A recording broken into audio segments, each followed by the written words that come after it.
You are live.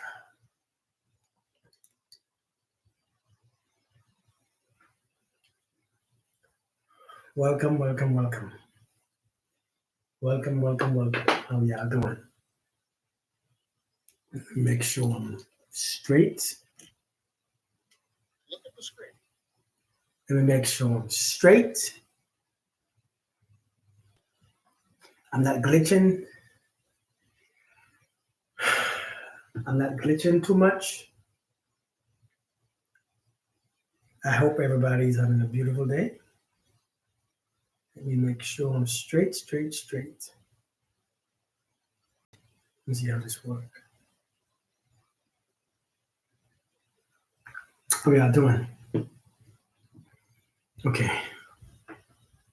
Hey Jocelyn, how you doing? I'm long time. I'm good. I'm good. Just haven't been live as much over the past few. But I'm back. Missed me?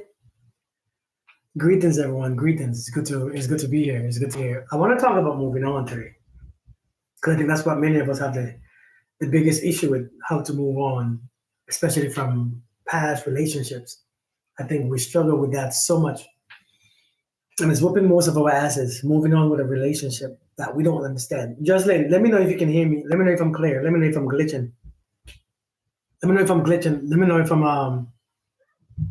if y'all can hear me clearly, okay? Because I don't want to keep talking and have bad reception or bad connection. Let me know if I'm clear. Testing, testing, one, two, three. Testing, testing, testing. Can you all hear me? Okay, good, good, good. Thank you. So I'm not glitching, right? I'm not glitching too bad. Okay, good. How y'all doing? Listen, greetings. Thank you all for joining me today. I want to speak on how we move on, why we can't move on. Okay, good. Thank you. I want to speak on why we can't move on. I think many of us are stuck. Many of us are so stuck in this past. Okay. Hi Leslie. Thank you. Thank you. Hey Tanya. You stuck. Uh-huh. You stuck, right? Hey Phelan, you stuck. And the truth is we're not stuck. We're not stuck at all. The truth is you're not stuck. The thing about moving on that you have to understand, the secret to moving on, right? The secret to moving on is to hold on. Let me fix this car. Let me fix this mic. The secret to moving on is acceptance. You know, the secret to moving on is acceptance. And I think if you accept what the truth is, as long as you accept the truth, everything is good. So when you can't accept the truth is when you hold on to the lie. When you hold on to the lie is when you suffer. Now being ghosted and can't stop thinking about it. Being ghosted. How long were you dating this person? Or how long were you seeing this person so that you were ghosted? Like how long were you being with this person? And just because you was ghosted, do you think that you're not good enough? You think because you were ghosted that it was about you? See, many times I think many women feel like if they have been ghosted, a lot of times it's because they're not good enough. It's because something is wrong. They did something wrong. And many times, you know why men ghost women? Men ghost women for different reasons. A lot of times men ghost women because they already had somebody. You don't know. They just don't tell you. Because if they tell you, then you might give them a chance to get what they want. But a lot of times, the reason why men ghost women is because they already had someone. And they don't know how to tell you. And they can't have two. They can't maintain two relationships. So they ghost one. See what I'm saying? A lot of times, that's why you get ghosted. Is because they already have somebody and they ghost you. The second reason why men ghost women a lot of time is because they can't give you what you want. They know they can't give you what you want. They know that they cannot, because a lot of times you have high expectations. This is what you want. This is what you said that you want. And they cannot fulfill your desires. And they leave. They can't stay because they know if they stay, it's going to mess up their ego because they can't give you what you want. So a lot of times men ghost you because they can't fulfill your every needs. The third reason is men ghost you because they already got what they want. They got what they want. They have fulfilled their curiosity. They have quenched their thirst. They got what they wanted from you. And therefore there's nothing left. A lot of times these people don't really want long-term stuff. This is why we must develop discernment skills. This is why we must understand discernment. A matter of fact, many times when people ghost you, it's not about you, but you took it personal, so it becomes about you. And you begin to think something is wrong with you. You begin to feel guilty, feel bad that you give them a chance. You begin to feel this, feel that. You want to forgive yourself, you want to forgive them, and all that stuff is unnecessary. The truth is, a lot of people do what they do because of how shitty they are. It's not because how bad you are or how bad you don't deserve it. It's about they do according to how shitty or how good they are. And when you understand this, you don't take it on yourself to carry their pain or their suffering. He has prosperous business and works hard and has little time for me. And sometimes it's just he keeps texting me and saying he wants to come to my house and he loves me. Listen, people are going to give you exactly what they give you. They're going to give you exactly what they think that you deserve. They're going to give you according to what they feel that you deserve, and you have to know what you deserve. This is when you have to know this is not enough for me, and you got to be honest with yourself. But sometimes you have to use honesty with yourself, because a lot of people, especially women, lie to themselves. Didn't give him the booty, so him goes. Well, maybe that's why. Maybe he left because that's what he wanted, and when he realized he didn't get it, he ghosted you. But listen, a person ghosting you is not a problem. You know, the truth is, a person ghosting you is the least of your problems. A person ghosts you is the least of your problems. I think you all take it too personal. I think you all be thinking that, I think you all be thinking that it's about you and the reason is you, and you all take it personal. A lot of times it's not even because of you. So if somebody ghosts you, why are you still thinking about it? Why are you still feeling bad and feeling angry and feeling anxious and feeling terrible and feeling weak? It's not about you. People do what they want to do because of them. Some truth by taking ownership, meaning not blaming myself. Like, listen, here, Leslie, listen.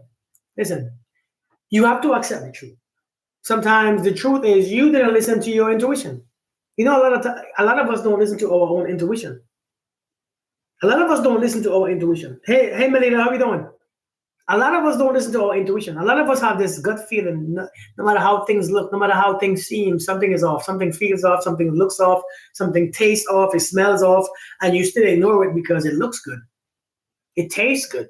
It feels good. But something is off. And many of us, we are still learning how to discern. We are still learning how to use our intuition because many of us don't trust our intuition. So we still have to learn to trust it. And I think this journey is teaching you that you must trust your intuition. Someone said if prayer is you talking to God, then your intuition is God speaking back to you. And I really believe it. Hey, Tanya, and I really believe it. I think your intuition is God speaking to you. And when you dismiss the voice of the Creator, I think you're going to suffer. And I think this journey is to tell you the communion or the communication between you and the Creator. And many times you don't want to hear the Creator because something tastes good, feels good. So you dismiss the Creator's voice. You dismiss the Creator's voice. You don't want to know what's good for you.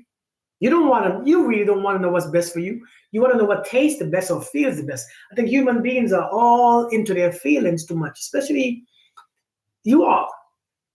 It's just about how you feel. How you feel is your biggest thing. Let me tell you this. If you can live life by moments, you will understand each moment is beautiful as the last. If you can understand that each moment is beautiful, then you will understand no matter what you put in the moment, whether it's someone there or no one there, it's just beautiful as the next. But I don't think you all realize that. I think we are just basing moments filled with people, filled with relationships, and when the relationship is finished, we think the next moment is dull. The next moment is just as beautiful. It's just that we can't accept the moment for what it is. We have to make it pretty.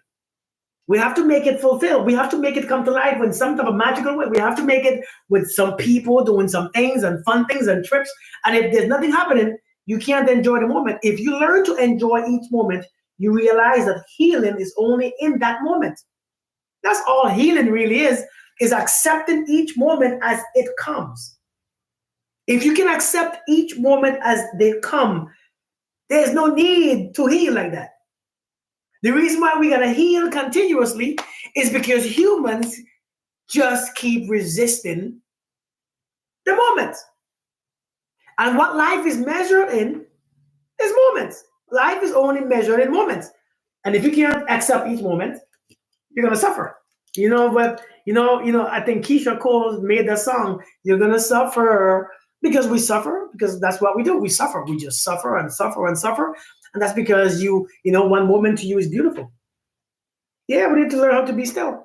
I think if you understand that this moment where nobody exists in this moment with you, where there's no relationships, where there's no love making, there's nobody laying with you and touching you. If you understand that this moment is just as beautiful as the moment when something was happening, when somebody was touching you and kissing on you and feeling on you. If you understand that this moment right here is the now, is the only one that counts. Many of us, we can't heal. The reason why we can't heal is because we don't accept the moment. We can't accept it. So how can we heal when we can't accept? The biggest part of healing is acceptance.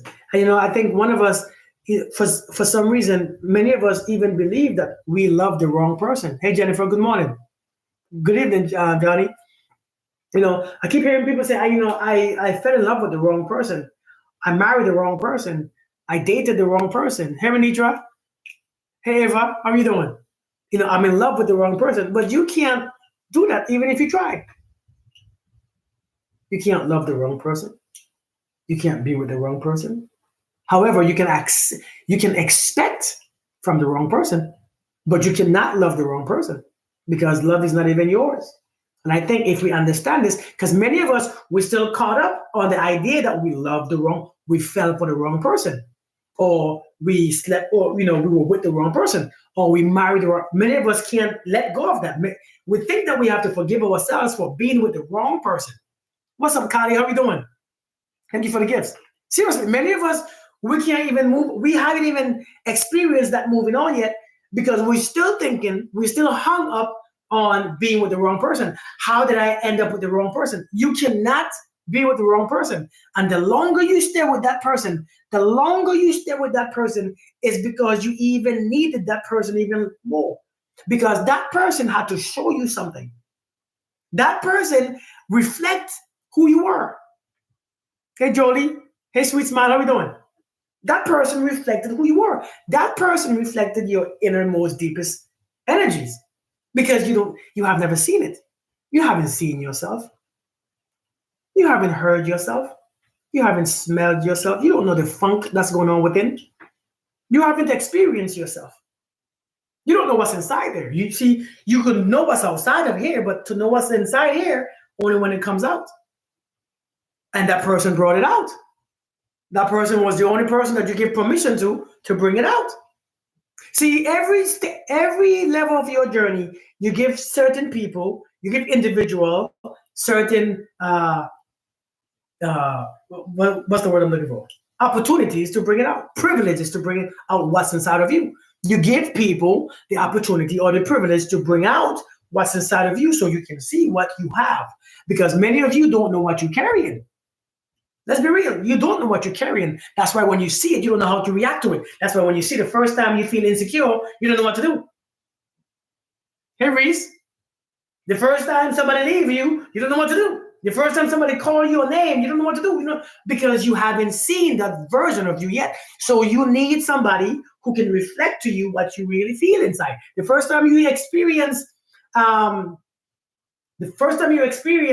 jealousy, you don't know what to do. Hey. And so you don't know that you have jealousy inside of you until somebody brings it out. You've been comfortable all this time. And I'm doing just that. I'm living in the moment, taking the time to do what I want to do every moment.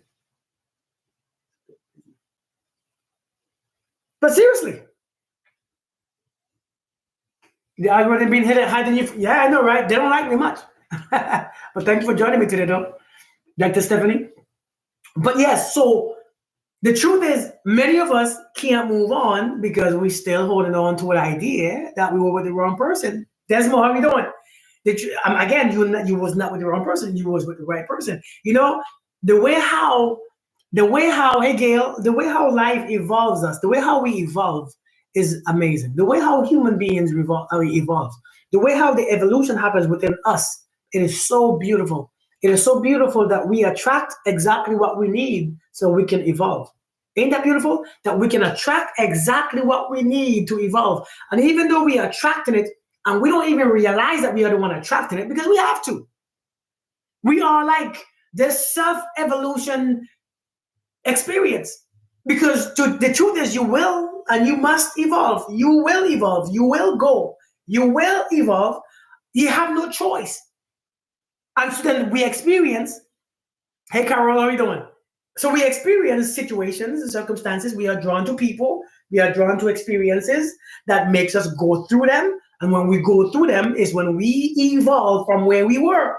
Because you can't sit there for too long. Many of you been sitting comfortable for so long that when you have to evolve, you think something is wrong. You think that you think that you need healing. Many of you think that you need healing because you have to evolve, because you can no longer be comfortable in that mess, in that comfort zone that you've been. Some of you think, you swear you need healing because life is causing you to evolve. Life is causing you to move. Life is causing you to change your relationship. Life is causing you to change your status. Life is making you change how you see things and how you perceive things, how you see people, how you see yourself. When life is causing you to upgrade, what you need healing for? Hey, Gina. Hey, Creations, how we doing? What you think that you need healing? Ain't nothing wrong with you. It's just time to give birth to that reality that's being on the inside. It's time to experience life a different way. Do you want to see life the same way every single time? Do you really want to see life the same way every single time? If you're not evolving, you are very stuck. But again, the only way to see what's inside of you is when it comes out. And when it comes out, what you suffering for? Hey, mamacitas, seriously, when it comes out, when whatever is inside of you comes out, what are you crying about? What are you suffering for? It's just there. So when you see it comes out, don't cry, don't fuss. Let it be news. Let it be revealing to you what's inside. Listen, you didn't love the wrong person. You wasn't with the wrong person. What happened? You chose the right person to reveal to you that sickness that was inside of you that was causing you to experience life in an unfulfilling way. You attracted somebody. It's like, I remember when I broke my foot. You should tell you why you stopped. You listen, I know we expect big reasons, right? Hey, Lizzie, how are we doing? I know we think things are I know we look for difficult, complicated reasons. The only reason why we get stuck is because we don't want to accept. Exactly, Gina. The only reason why we get stuck is because we don't want to accept what is happening. YouTube, can you all still hear me? Am I still live? Can you all still hear me? Am I choppy? Or is my stuff coming out coming through good? Let me know, please. The only reason why you're stuck is because you don't want to accept. Facts, Sylvia. You don't want to accept. So of course you're going to be stuck. Why else do you think you are stuck? There's nothing wrong with you. Okay, good. Thank you, Melita. There's nothing wrong with you. You think that life should go this way. You think life should be that way. You think life should be this way and looks like this way and feel like this way. You think your life or your mom's life or your grandmother's life should be the same. You think the man that you choose should be the same man as your grandfather. You think this should happen because you're trying to control the way how life goes. So of course you are stuck. When you see life ain't going that way, you get stuck. You're not stuck. It's just your ego is too big. Your ego is just too damn big. You think you want to force life to go the way how it should go. You can't. How can you take this big old life filled with everything that's happening and you want to control how everything goes? And then so that you can feel good on the inside. The thing is, you have to control you. And to say that no matter what happens, I'm good.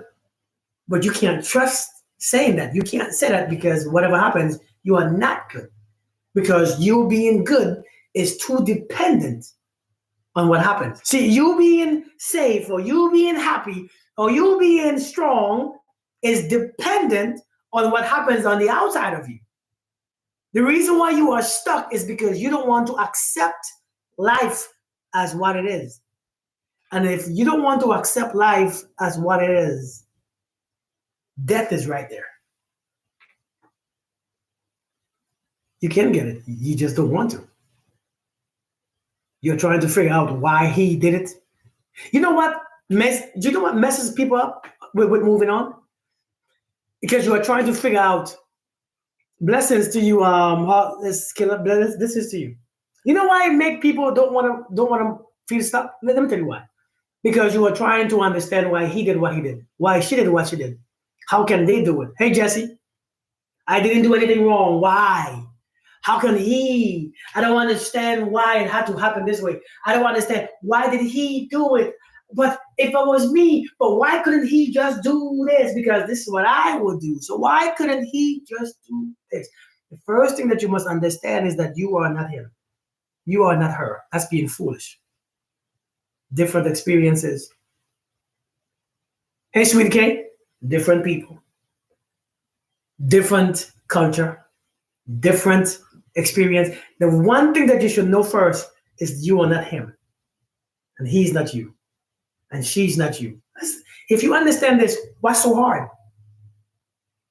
But since you think everybody should be just like you because you are that pinnacle, you are that model, that life's model, then you're going to always suffer. The truth is, the reason why we are stuck is because you still trying to figure out why he did it. He don't even know why he did it. They don't even know why they did it. He don't even know why he chose what he chose. He don't even know why he is drawn to this. He don't even know. But you want to know. You can't find peace until you know. If your peace is only found on the outside, you will never find it. If your happiness and your relaxation is only found when the outside is understood, you will never find it. If your peace only happens when everything looks right, you will never find it. The truth is, one thing that I have learned in this journey of life, one thing that I have learned is this simple thing. Simplest thing. You see what happens? What happens is not your business. How you perceive it is your business. What happens ain't your business. It's God's business. Let God manage his people. Let God manage his things. Let the creator manage it took everything in the universe to make that one thing possible. Because everything is so connected. Everything is connected to each other. It took everything in this universe, the moons, the stars, the darkness, the light, the clouds, the birds and the bees and the water, the oceans, all the seas, all the humans and all the trees and the air, the oxygen, the smoke. It took everything to make every moment exist. And you are trying to resist that moment. This is what I just said. It took everything in this universe to make that one thing happen. And you are trying to resist it. What do you think happens when you try to resist the entire universe happening? What do you think? What do you think? Yeah, Serenity. What do you think? Why do you think? Why do you think? Somebody asked me what this is. This is a gift that I had from the military when I retired. This is a retirement gift from my old unit. That's all it was. It's not a symbolization for any type of a spiritual thing. This is just one of my retirement gifts when I retired from the military. But yeah, I'm telling you guys, man, every moment. Yeah, every moment. It took everything to happen. It took everything in nature, everything in life to make that one moment happen. What are you fighting? If you fight what happens, you fight in the entire universe.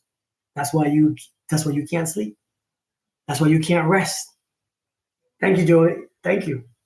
That's why you can't find peace, because you fight in the entire universe. Your universe you are against the entire universe. Listen, one thing about moving on, the key to moving on is accepting. Yeah, the key to moving on is accepting.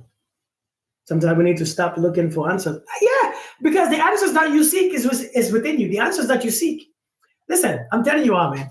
I'm telling you all. It's like, it's like, have you ever worked and done a good job? Have you ever done a good job and somebody still telling you that it's not good enough? And you're like, why couldn't you do it yourself? Even though you know that they couldn't do it better than you, but they're still resisting your work. You know what I'm saying? Hey, Sturdy, how you doing? Have you ever done something very powerful and somebody who couldn't do it as good as you, always trying to tell you that how you messed it up and how it wasn't good enough? Well, that's like we live in here on earth. We always are so ungrateful for this life. It's like we are always telling God what you did, what you doing, your job is not done. The people are still hurting. People are still bad. People are still suffering. The air stinks. The mosquito bites. The water is hot or cold. The cloud is too cloudy. The sun ain't shining hard enough. It's raining too much. The trees ain't growing enough. It's like we are always finding flaws. Ain't we? We're always finding flaws with this universe and how the universe seems to exist. Like we could do a better job. Can you do a better job making this universe work? Do you want God's job? Is that what you want? When it comes to healing, it's about accepting. And when you can't accept, it's about you want God's job. Because what are you fighting? Hey, Moy, how you doing? Seriously.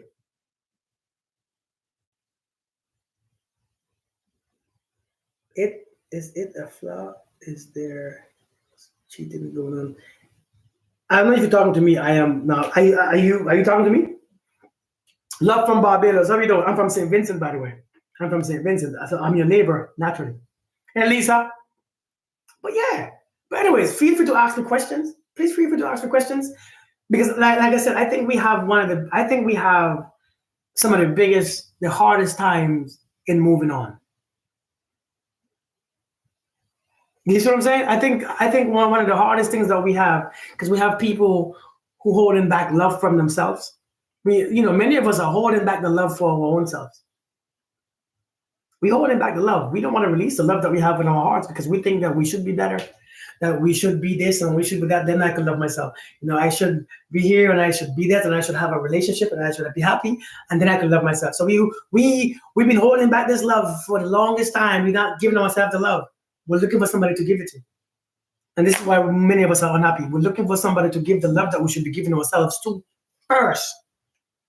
And when I find this person, I'm going to love them. And you haven't loved you yet because you've been there. And I'm struggling with an ex situations, and it's like I messed up. She messed up, and now it feels broken. Listen, some things, right? Here's the truth that we don't want to accept. When something is doomed, when something is meant to not be, there's no force that can bring it together. When something is meant to not be, there is no force in this universe that can keep it together. No, there's nothing. There's nothing. And when something is meant to be, there is no force in this universe that can make it not happen. And I think many times it's crazy how sometimes what God is trying to separate, we are forcing to put back together. Sometimes what the universe is trying to break so that we can be set free is the very thing that we are fighting to keep because we don't know how to break soul ties. Gina, we call it soul ties, but it's not really soul ties. Your soul is an individual soul. And I understand what the term soul ties mean. But the truth is, it's an excuse that we use to just stay because we don't want to fight our emotions because we have these emotions with someone. It's not true. It's not about breaking anything. It's about your addiction to your emotion. That's all it is. We believe that soul tie is this thing that is so supernatural. Soul tie is just you breaking the addiction with your emotions. It's just your emotions. Because I'm telling you right now, the thing that you consider a soul tie is just. Hold on. What is it again? Give me a second. The law of psychometric influence. is what we call a soul tie. What's up, JP? The law of psychometric influence. That's really what soul tie is. It's just a universal law. The law of psychometric influence. Look it up. The law of psychometric influence states, what's the difference between soul ties and a soulmate? Those things are just beliefs that we have and that we put out there. Those things are what we hear that we don't really understand, but it makes sense to us because it gives us a reason to feel the way we feel, to think the way we think. Now, do I believe in a soul tie or a soul tie or a soulmate? I don't really believe in anything really much. I don't really do the belief system. Again, this is my growth. I don't do beliefs because beliefs will F with you.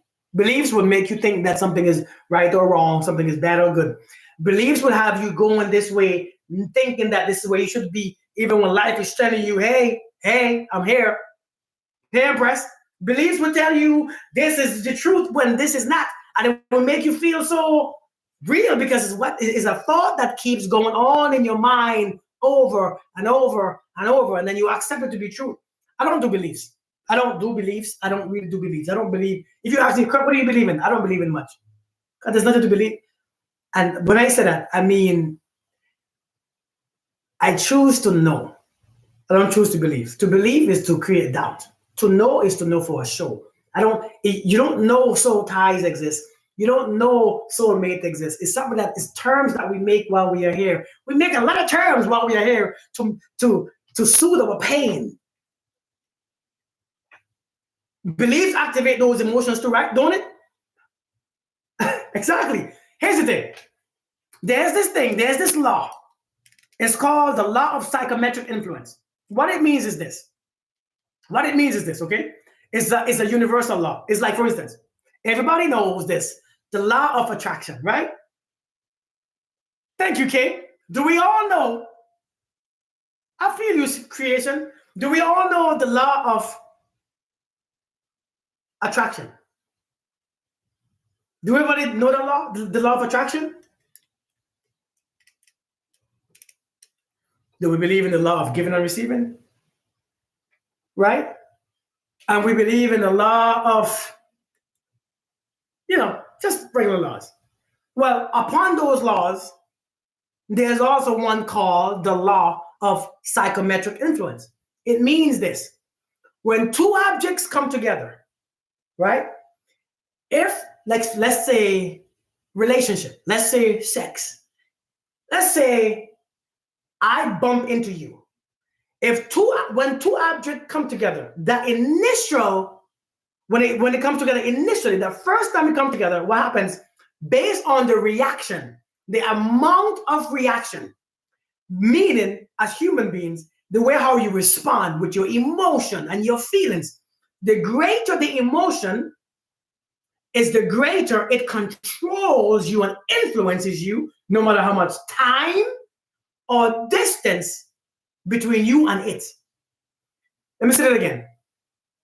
The initial meet, when it comes together, the way how you respond, the bigger you respond is the more it influences you, no matter how far apart you are or how much time has passed.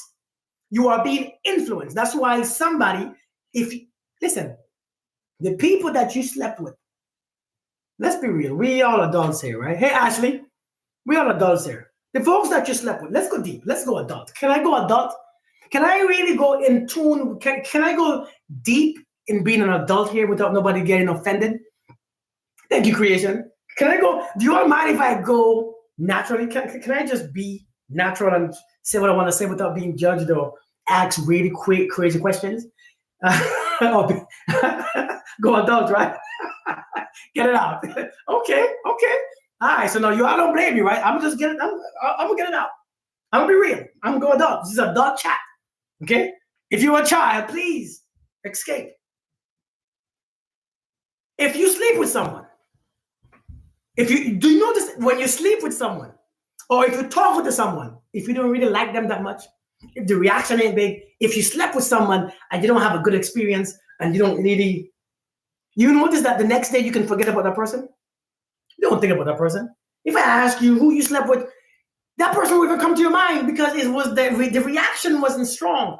The reaction wasn't powerful. The reaction was just, I could live without it. Nothing happened. Nothing changed in me. I don't miss them. It was okay. It was nothing great. There's nothing to talk about.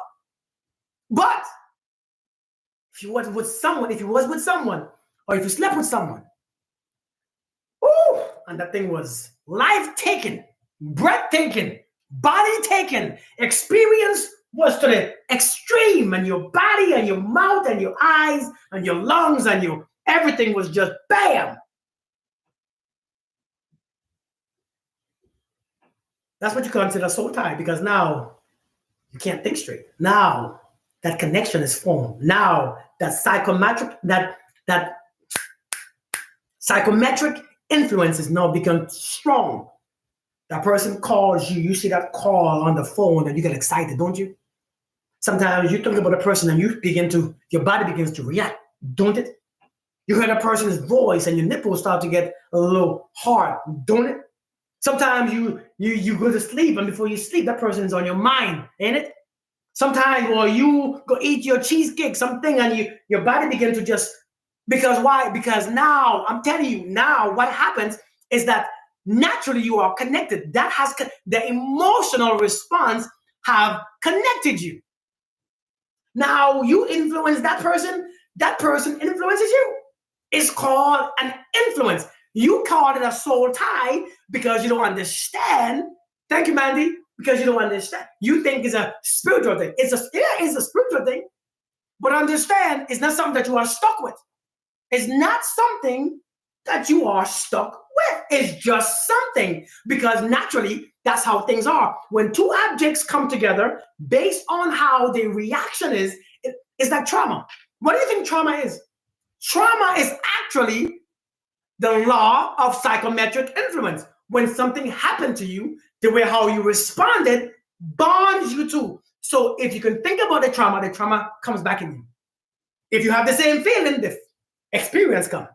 They are bonded together. It's the same thing. What you call a soul tie is same as trauma, because it's the same energy connection. It's a bond, is how you respond. So the key is the way how you responded. If the key is your reaction, then to break it, you must change your reaction. To break soul ties is about how you react. Has anybody here ever been celibate? Has anybody here ever been celibate? Or tried to go celibate? I know you are trying. And you know, like when you try to go celibate, the first week, second week, third week is, whoo, you got that craving, 33 days. you get that craving and you did nothing about it. Right? Right, Empress? You get that craving, you have to realize, you know what? My goal is to go celibate. So when you get the craving, when that yearning come for that experience, you did nothing, and then it did nothing again, and then you did nothing again. And after a while, as you do nothing, the craving gets weaker, and it gets weaker, and then you realize, I don't really need this. After 6 months to a year, it's like fasting. The first day, your body crave food. Second day, you're craving the healthy food. Third day, fourth day, the body is like, I'm okay. The law of psychometric influence. How do you cut soul ties? The body is gonna listen. Soul tie, those influences are deep. Let me tell you what happens when two things are influenced to each other. If I give you that experience, if me and you be together and we have this beautiful experience and it was amazing, it was beautiful.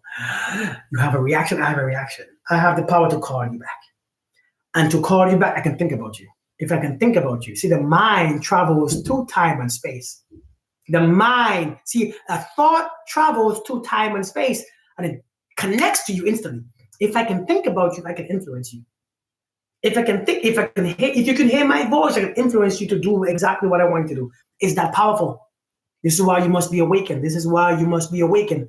This is why you must awake from your sleep, my brother and my sister. Because if you are not sleeping, you will come. I mean, if you are not awake, you will come. If you are sleeping, you will follow my voice and come because you will base it on your feelings. See, a person who is asleep is only finding their way based on their feelings.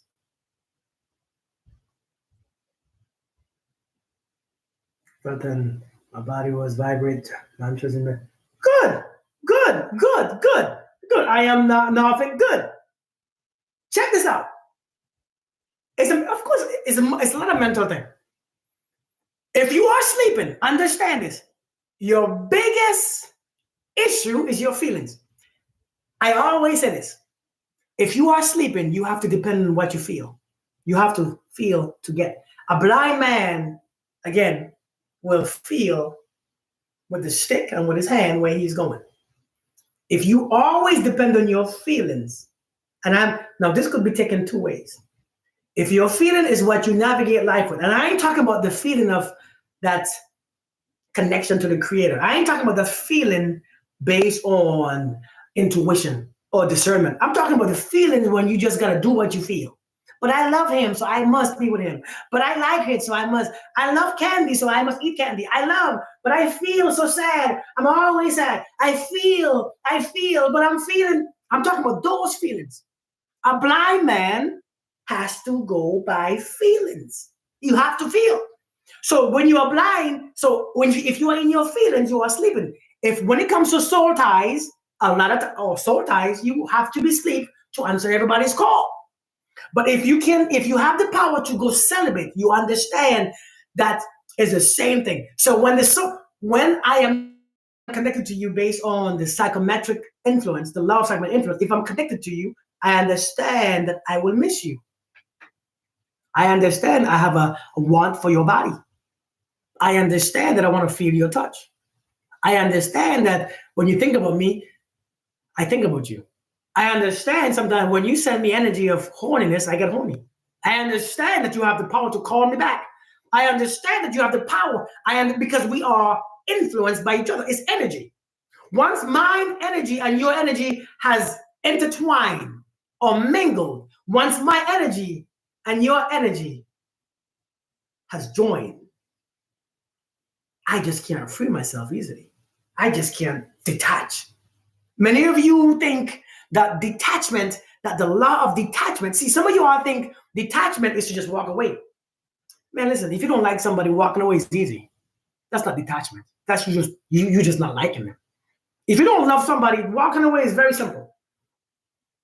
If you're not influenced, walking away is just, people think, oh, my detachment game is strong. No, it's not. It ain't that damn strong. Because when you are entangled, that quantum entangled, when you are entangled spiritually, emotionally, and you're energetically entangled, what? Walking away? Man, listen, you would experience life like you are withdrawal from drugs. Because when a body gets rid, or when a spirit is getting rid of another spirit, you will feel the withdrawal. You will feel that experience. You will feel that separation. And it makes you feel like you're suffering because your ego begin to struggle. Your ego, what you once know, who you once know yourself to be, you are no longer that person because you are having a detachment. That means your identity changes. Some of you been in relationships for years. Your identity has been changed for many years. So now when it's time for separation, you will experience that detachment. Detachment states this. Detachment, the law of detachment states, simple. It states this. Let me indulge fully while the moment is there. But when the moment is finished, let me separate. That's what detachment really is. It means to be fully involved. Not attached, but involved. Two different things. To be fully involved without attached. So therefore, when the moment is finished, because that's all we have is moments. When the moment is finished, I am okay. When you are detaching from someone, from a soul tie, or from the law of psychometric influence, when you are detaching, understand that person energy will call into yours. Hey, Chris, how are you doing? Good evening. That person energy will call you back. That person energy begin to move, and Do you notice every time you're trying to break a soul tie, that person calls you back? They ain't called you for 2 years. They ain't called you for 6 months. They ain't called you for 2 weeks. And you say, you know, I'm done. I'm tired of this person. It's time to move on. And as soon as you decide to start moving on, it's been 3 days. You get a phone call. Your phone will ring. Out of nowhere. What? You didn't call me in months. Hello. And you know, I know you are. Hello. You know, like you all don't care. Hello. Hey, how you doing? What you calling me for? You ain't calling me for months. What you calling me for? Yeah, I know. I was thinking about you. Man, I miss you. I just didn't know how. If I tell you, you won't believe me. Uh-huh. Is that what you tell all the other girls? You all know you all be trying to resist, but you all can't, right? You all... you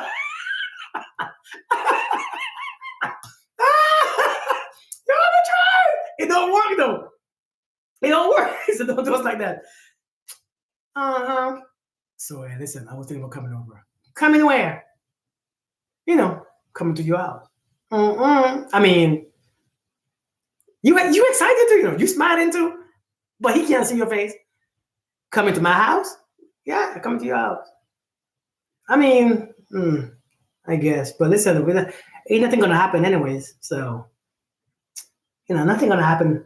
Oh no, it's okay. I don't want nothing to happen. I just want to see you. All you have to do is come over. Bam.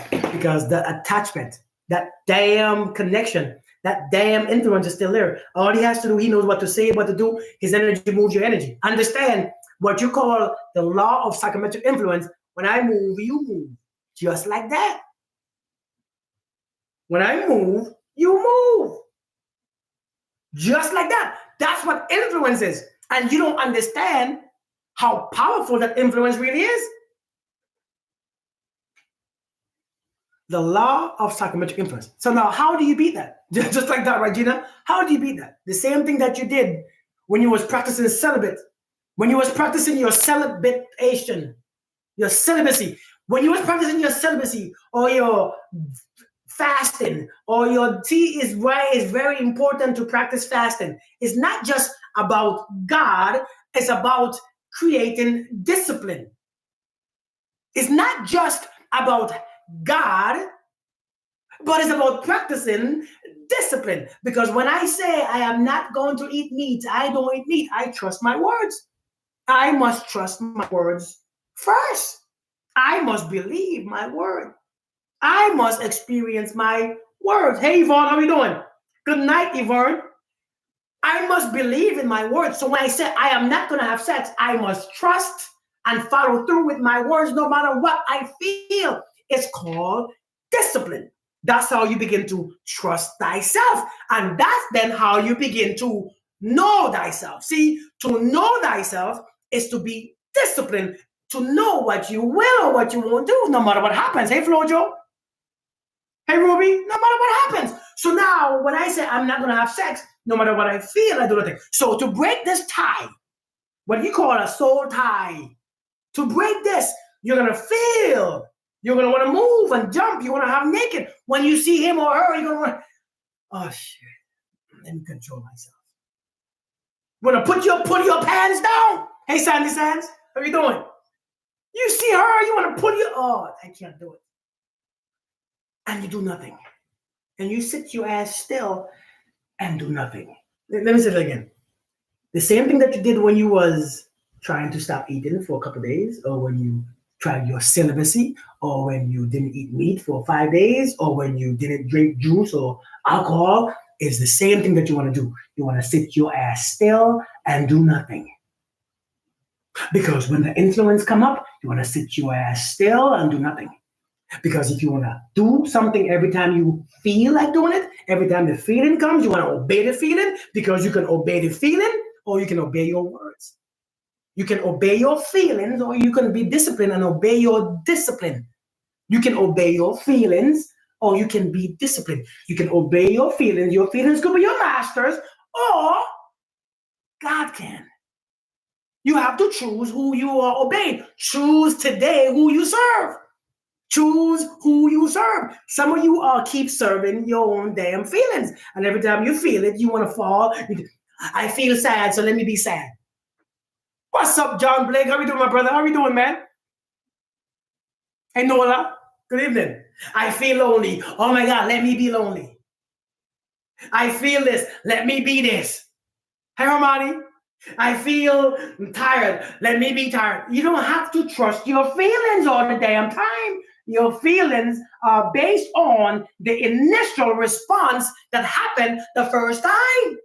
Your feelings are tied to the initial experience of it. Does that make sense? See, many of you trust your feelings so much that you keep reliving the initial experience. That's why you can't get rid of the trauma that you have built in that. I'm doing great, man. I'm doing great. I'm doing great. I'm doing awesome. It's good to see you, man. So you have to come to a place where you have to cut the feeling, cut the emotional response, and just sit your ass still. Everybody say with me, sit thy ass down and do nothing. Say it again. Sit thy ass down and do nothing. Because only when you sit thy ass down and do nothing is when you are ready to learn. Only when you sit thy ass down and do nothing is when thou are ready for the lesson. For the lesson. Hey, remember, the teacher wasn't teaching until thou sit thy asses down in their seats and you put your hands down on the desk, and then the teacher began to teach. Hey, Amanda, listen, until all the students sit their ass down at their tables or their desks was when the teacher began to teach. See, some of you all don't want to sit their ass down and you want to be learning the lessons. You can't learn that way. That's not how you learn.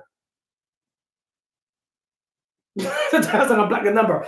Listen, so to break soul ties, right, Chris? To break soul ties. No, that's not a logo. It's just one of my design. Just dope by default, Sandy. So if you want to break soul ties, understand the emotional response that you keep doing. And every time you see them, oh my God, you think it's a weakness. Oh, I'm just so, I need a healing. I loved the wrong person. I should have never loved you. I should have never been with you. Shut up with all the stuff. You did it. You being there. You loved them. You had sex. You connected. It's not a wrong thing. It just happened. And it now is over. And then you did nothing wrong. Maybe you had bad discernment skills, but now you learn. And if you don't learn, you're going to do it again. If you learn this time, you're going to do it again. If you haven't learned this time, you're going to have to sit the ass down again and learn again. You have to understand it's not time to beat thy ass up. It's not time to get upset with yourself. It's not time to be mad at yourself, talking about, I need to forgive myself. I need to forgive myself. For what? You learn. You did it. You chose it. You did it. And you did it again. What's to forgive yourself about? That's how we learn. You know, when a child, have you ever seen your child try to walk? What if your child had to forgive themselves every time they fell on their face? Will they keep walking? You are doing too much. What if a child had to always forgive themselves for hurting their ass? Hey, Nia, how are you doing? We repeat what we don't repeat. Facts. What if your baby girl had to keep forgiving herself or himself for keep falling when she's trying to walk? She will never give up because forgiveness is a lot of energy, isn't it? Hey, soul, how are you doing? Forgiveness is a lot of energy, isn't it? It's a lot of energy. The word forgiveness sounds like work. Oh, that's some work. I gotta work.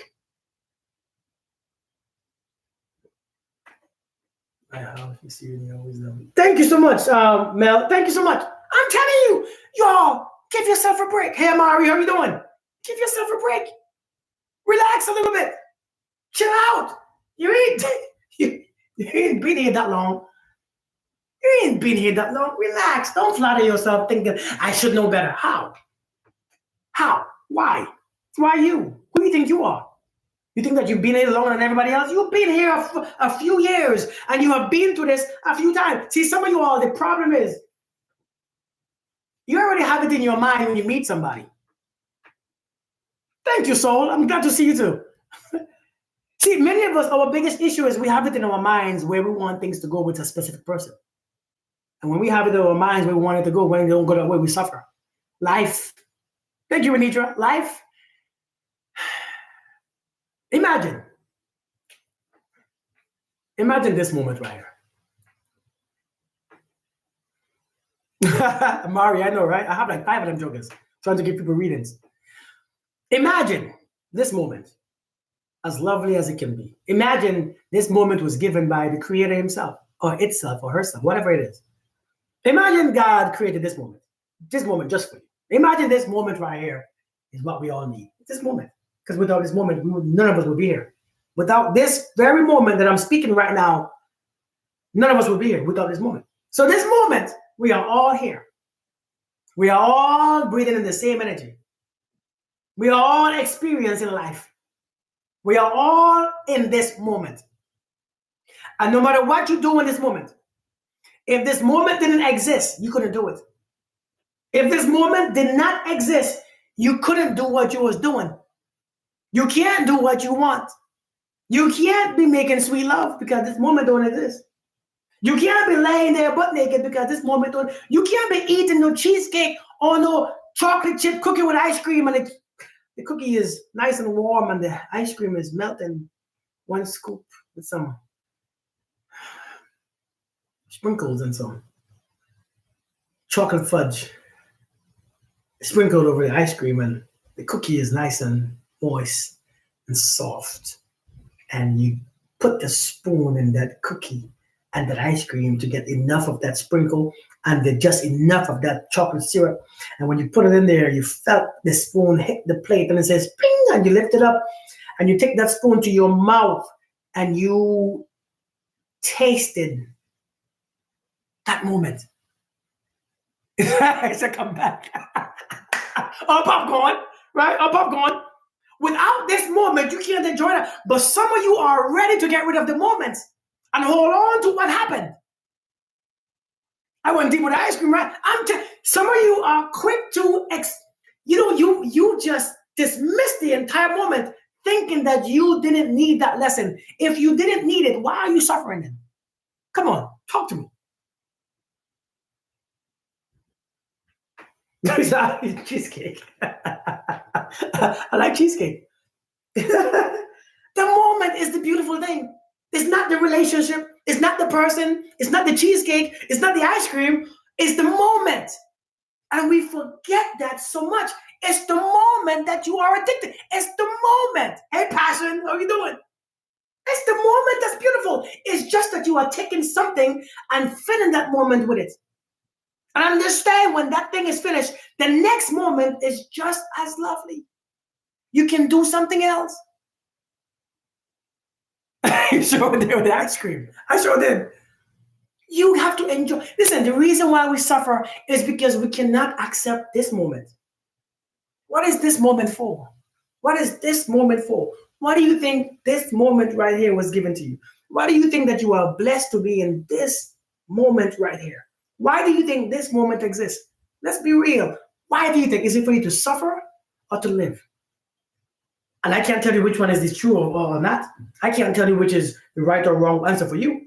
But why do you think this moment exists right now? The one right now, hearing my voice, you watching me on your screen. Why do you think this moment exists? It's for you. It's for you. It's for you and only you. It is for you to experience it. But your experience is based on your perception. And your perception is based on what could have or should have or was supposed to happen. So that you cannot enjoy this moment. You are only suffering what was should have, what could have, what was supposed to happen. So that this moment right here is what you are wasting. Some of you keep saying that I wasted all these years with the wrong person. And now you are wasting this moment by yourself. Come on now. Yes, you already wasted 6 years, you said. I wasted 10 years with one person. And now that you left that person, and now you're still holding on to the thoughts and ideas of you wasting time, and you're still miserable, and you're still anxious, and you're still unhappy. So you're wasting this moment too. So don't blame that person, blame yourself. If you know you wasted all this time with somebody, why are you wasting time now by yourself? If you are suffering when you're with somebody, and then you suffer when you're alone, who's the problem?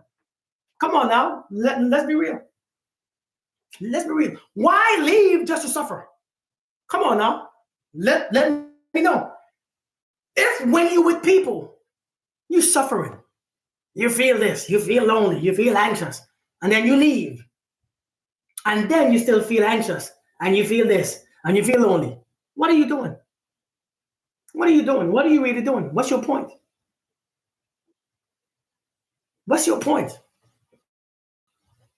I have been struggling to understand why I can't get over my ex, even after 9 months. Seeing two children has been hard, but you have brought me clarity. Listen to you. Thank you. Listen, how do you get over people? You cannot get over people. They're not in your way. How do you get over your ex? You can't get over your ex. There's no ex there.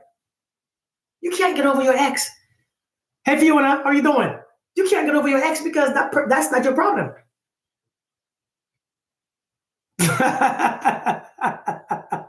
That's funny. Miss All You Can Do, that's funny. That was random.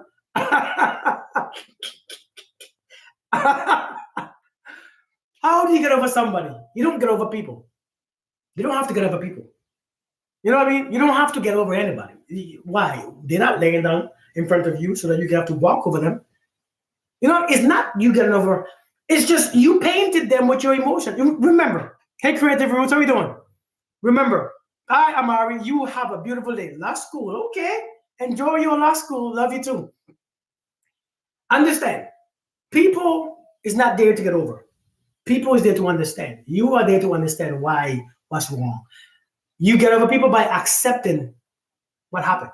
You accept the truth. Why do one experience racing thoughts when you see someone? Because your senses brings back your memory. Just because you remember that you got a bruise doesn't mean that you're still suffering by the bruise. Just because you remember what you ate yesterday doesn't mean that you are suffering what you ate yesterday. Just because, see, your eyes, listen, what do you use your eyes for? What do you use? What do one use their eyes for? What do you think? What do you think you use your eyes for?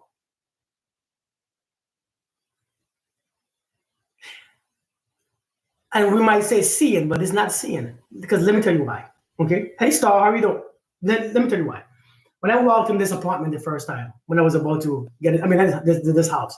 When I came to this house, the first time when the person showed it to me, he showed me the kitchen. He showed me the kitchen, right? And when I saw the kitchen, I didn't even see there was a fridge missing because naturally I remember a fridge should be in that spot. So it didn't click that the fridge is missing. So I'm looking I'm like, oh, this is a beautiful kitchen. I love the kitchen. And I never knew the fridge was missing until he said, but there's no fridge.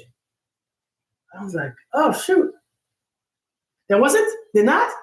And it clicked. You're not using your eyes to see. You're using your eyes to remember. Your eyes is already adjusted to your mind. Your eyes is already adjusted to your mind. You only see what's up here. You don't see anything else besides what's here. Just like when if you stare in a direction and your mind is far away, but you're not seeing what's in front of you. There's nothing there in front of you. You're not even seeing it. As a matter of fact, your mind is so far away, even though you're seeing this, your eyes are on this, but you don't see it. Because your eyes are there to remember. So when you see a person and you see something, the memory comes back because your eyes are there to remember. Your eyes is just memory. Your smell, that's why you can smell something and remember what it tastes like. You can smell it and know what you're smelling. You ever smell apple pie? Have you ever smelled apple pie before? How do you know it was apple pie that you smell? Because your senses are connected to your memory. So when you see something and it brings back memory, it doesn't mean that you're not healed. It just means it's working just how it should work. It's working perfectly fine. That means it's connected. Now, what if you smell apple pie? Thank you for the gifts. What if you smell apple pie and you don't know what the hell that was until you saw it? Something will be wrong. You're like, what the hell? I didn't know it was apple pie. Something is wrong. So when you see somebody, it doesn't mean, and you bring back feelings, it doesn't mean that you're not over them. It just means that you remember them. I think you all are too hard on yourselves. Men don't approach me if I can feel many who like me, mostly at work, but they do not approach. Can you explain why attract men who don't groom themselves? Or why you attract men who don't groom themselves? Why you attract men who don't groom themselves? The truth is, we attract everybody. We attract everybody. To be honest, we attract everybody. We attract everybody. Hey, Cicely, we attract the good, the bad, ugly, beautiful, indifferent. We attract the attractive, the unattractive. We attract the tall, the short. We attract everybody. It's just the thing is, why are we drawn to those? Why do we only notice those ones? Why are those ones is who we notice is the question. Why are the only ones that we see is the we attract everybody. I don't listen, the law of attraction states that we attract everybody. The law of attraction states that we attract everybody, but based on your thoughts, based on how you see yourself, based on how you feel, based on what you do, you repel things back. You push things back. And you only allow some things to come. Right? The law of attraction states, hey Sherry, the law of attraction states that we attract every single thing on this planet.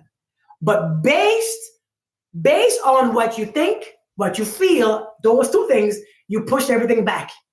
If you speak in a dirty way, you push all the good things back because you can only have the dirty things in your life, right? If you speak on the negative things, only negative things stays, right? And you push all the good things back. So you attract everything, but if you are only noticing something, then you have to change the way how you perceive life, change your judgment, change the way how you judge or evaluate. Remember, somebody once said, the biggest intelligence, the greatest intelligence in life is to be able to observe without evaluate. And I think if you understand this, the ability to be able to observe without evaluate, when you begin to observe life without evaluation of it, things begin to open up. You begin to see clearly.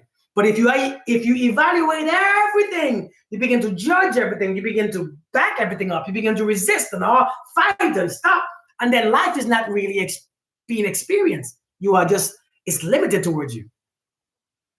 How do you not get those racing thoughts? How do you not get those racing thoughts? Those racing thoughts, sometimes when those thoughts, the depth of those thoughts, sometimes you still want what you want, and sometimes you still hurt, and sometimes you're still suffering, and sometimes you don't like. You have to accept what happened.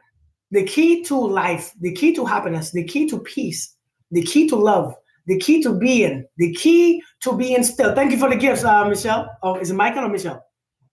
Oh, Michael, for real, thank you. The key to living a successful, healthy life is to accept.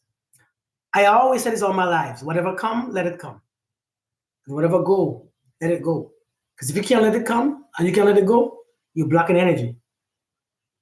When you allow things to be, the racing thoughts don't have to come. It's when you resist, it's when the thoughts come.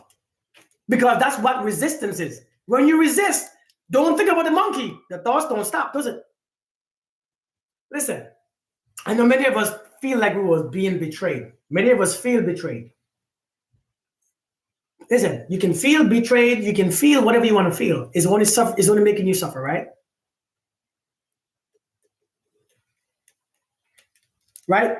Listen, I know we know what betrayal feels like. And since you know what betrayal feels like, you know what pain feels like. Do you want to feel pain? Don't feel pain. You know what jealousy feels like. Do you want to feel jealous? Then don't feel jealous. You know what hate feels like. You want to feel hate? Don't feel hate. But if you know what betrayal feels like and you keep feeling it, then that's on you too. Remember, listen, I'm trying to fix this camera. Remember, we can all feel betrayed by people that we love. Or we can all accept it. Things happen. You know, I remember I had a girlfriend once. Again, I'm going back into my adulting conversation, okay? Thank you, Kelly. Thank you. Can I be adult again? Can I go back into the adult? Can I go on to back to the adult side so I can speak like an adult? I don't want to offend nobody. So if you know that you get offended easily, please, this might be your time to mute. But I want to go into the adult side, okay? Sylvia, good question. Let me get back to that one real quick. I had a girlfriend, adult away. Okay, I had a girlfriend. This is years and years ago. And when I had this girlfriend, I said, go ahead, okay. I cheated on her. And I went to sleep with somebody else. And my girlfriend said, you betrayed me so bad. And did I betray you? You feel that way. I didn't feel that way. I know I cheated. And I know I got something. As a matter of fact, I didn't even think about my girlfriend. So it wasn't me to hurt her. I just did what my feelings wanted. I was horny. It was the time. It was the moment. She was there. I did it. It was not about her. It was not about my ex. It was not even about this woman that I cheated with. It was about me. It was about me and what I wanted. It was what I wanted, what I craved. Listen, betrayal, you can feel betrayed all you want. But at the end of the day, it's not even about you being betrayed. It's not even about you. It's about that person in that moment doing what he wants to do. Listen, you can waste your time being betrayed, feeling betrayed. Because the more you feel that betrayal, the more you can feel it, is the more it lives inside of you. And the more you live it, you begin to resist it. And the more you resist, you begin to become sick, don't you? You begin to become sick, don't you? You begin to suffer, don't you? Your back begins to hurt, don't you? Your knees begin to hurt, don't you? Your heart, your chest pain start, your upper back pain start. It's because you believe that you're being betrayed. A lot of times when people, what you call betrayal is what people don't even think about you when they're doing it. They're just doing what they want to do. Thank you, Kay. Thank you. Good. I'm serious. So while you are wasting your energy feeling betrayed, you can do something else with your energy. It's up to you. Remember, your feelings are yours. And they help you or they beat you. Your feelings are yours. Your emotions are yours. Choose your emotions wisely. Understand that people do exactly what they want to do. People are doing exactly what they want to do. And it's up to you to accept it or not.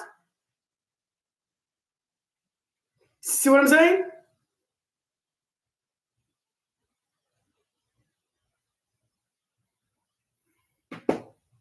I'm just saying. So, the question is, yeah, I'm serious. Listen, we take on too many people's baggages. We take on too many people's suffering. We take on too many people's energy and we take it. I do this, so you take it something.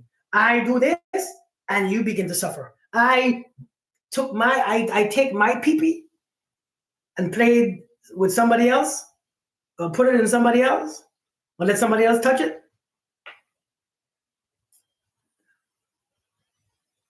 Right?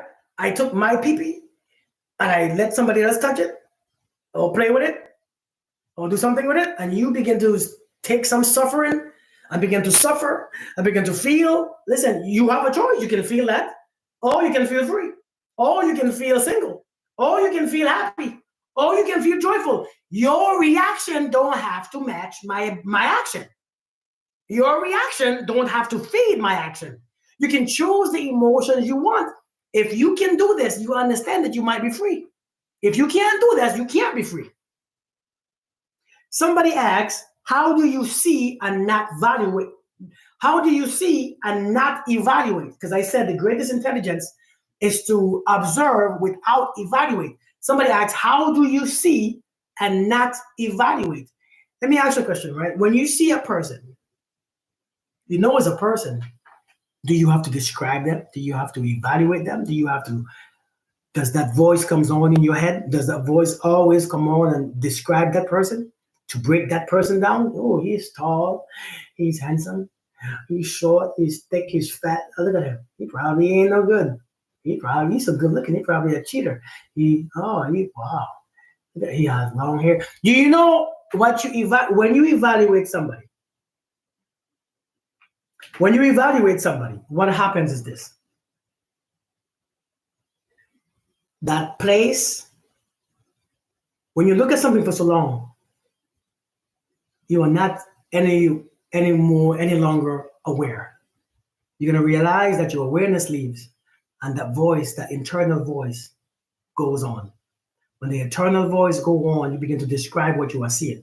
Do you notice that all you are doing is describing what you are seeing?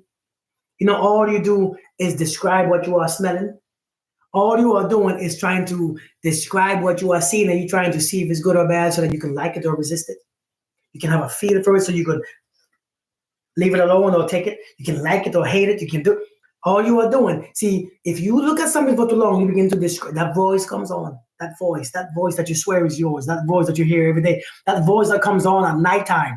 You see that voice that comes on at nighttime when you're ready to sleep? You know what I'm talking about? You know you're a woman be trying to sleep, but you can't sleep. A lot of you are a woman, boy, you all can't sleep because when that voice comes on, thank you, Dimitri. When the voice comes on, you can't shut him up. You can't shut up. So you try to lay in bed and that voice, oh my God, I can't believe he did it. I can't believe.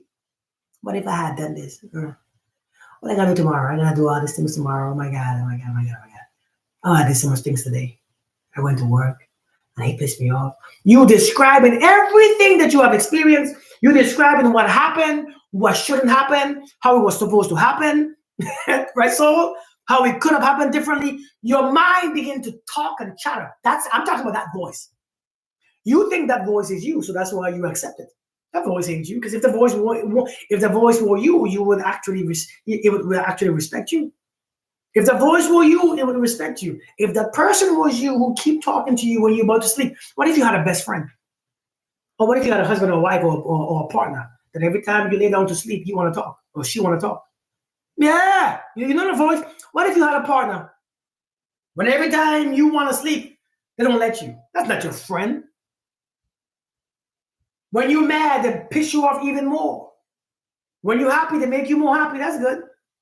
When you're scared, they make you even more scared by giving you more words about making you scared. When you're anxious, they're making that whatever emotions that you are in, that voice amplifies it. It's not your friend, and it's not you. It's just your ego. Whatever emotion that you're in. So listen, I'm telling you right now. How do you see without evaluate? Don't stare. And when you see, become aware. See, when you look at something for so long, the majority of you are blank. The majority of you become unaware. You become sleeping. And in your sleep, you begin to speak. The voice comes on. If you are aware, there's no reason to describe it because you already see it. That's how you look at things without evaluating. Be aware. Be awakened. You ain't got to describe every damn thing because you already know every damn thing. When you begin to describe everything, it's because you are not aware. That means your thoughts got away from you. Your thoughts is now thinking. Your mind is gone. You are no longer in control. That's why you can't. That's why you have to evaluate. Many of you believe in good or bad, right or wrong. I don't. Listen, some of you have to have your mind busy. That's how you feel alive. Yeah, Tony, that's how you feel alive. You have to be busy. You have to occupy time with thinking. You don't have to, but you do it because you think that's the way to be. You don't have to be that way. I think many of us cause ourselves to suffer. Many of us cause our own suffering, and we don't even know. Hey, Joanne, how we doing? Many of us cause our own suffering, and we don't even realize it. Many of us are just suffering every day because we don't realize. Listen, if you want to get over something or someone, all you have to do is accept.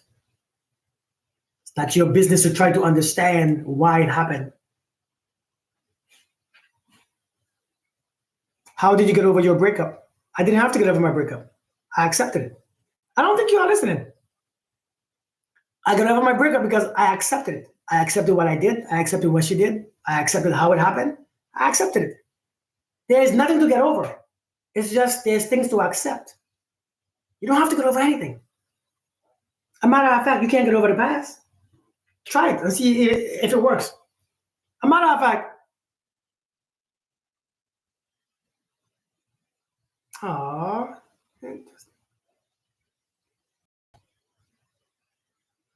um, but listen, you cannot get over the past if you don't understand that. You cannot get over the past. The past don't exist. It's not here. You can't accept the past. It's nothing to accept. You can only accept the present. The truth is, look at me, hear my voice. Look at me, hear my voice. Listen to my voice. The truth is, you are right here, right now, looking at me, hearing my voice. There's nothing happening. Nobody got their hands on you. Nobody's abusing you. Nobody's yelling at you. Life is allowing you to this experience. You are breathing. You are living. You are talking. You are hearing. You are seeing. There's nothing happening. This is the true moment. This is what's happening. If you cannot accept what's happening, you can always go back to what should have happened, how something happened, how something gets you emotional, how he left, what she left. There's no getting over the past because the past do not exist. The only existing right now is this moment. And if you allow this moment to be, you ain't got to accept nothing. You ain't got to get over nothing. You ain't got to fight nothing. You ain't got to be. All you have to do is realize I am right here, right now, watching this handsome dude on my screen with some nappy dreadlocks and a black shirt on, screaming the damn mic about nothing is happening because I don't think he understands me. I don't think it doesn't matter if he is your spouse, your child, your girlfriend, your boyfriend. Listen, your spouse has his or her own life. Your child has to experience his or her own life. Thou shalt not take the burdens of our spouse. Thou shalt not choose who we allow to make us suffer. Thou shalt not prefer one suffering over the next. Thou shalt not allow one to make you one to disrespect you and one to yell at you and not expect one. Listen, you cannot you cannot categorize. Is that I can't say that word. I don't know why. Categorize. Categorize. Yes. Let me say it like an American. You cannot categorize. Woo! You can't put in each category who is allowed to disrespect you and to cross your boundaries and who is allowed to not cross your boundaries because they're gonna whoop your ass, won't they? Categorize. Yeah, I know the word, right? I'm not that, but I just can't say it. Right? You cannot allow some to step on your boundaries and some to not because you realize the one who step on your boundaries. If it's a spouse, you see, I don't allow my spouse or my father or my mother or my what. It doesn't matter who that person is. I think we give credit to different people based on a rank structure that we hold. I think we allow certain people because they are our mother or our siblings or our friends or our boyfriend or girlfriend, husband or wife. I think we allow people to disrespect us according to the rank that they have in our life. And it shouldn't be that way because you are the one suffering. And if a spouse don't understand, if a spouse is disrespecting you, whooping thy ass, calling you out of your name, then that shouldn't be your spouse. But if that's your spouse still, that means you haven't learned the lesson yet. Yes, I did, right? Yeah, it's hard. I have that voice and she won to ruin my life. That's funny. Are the vibes that we feel that we about someone feel real? If the vibes about is are you asking me if the vibes that you feel about someone real, then what is that what you're asking me? Can you ask the question in a different way? Um Moy, can you ask the question again, please?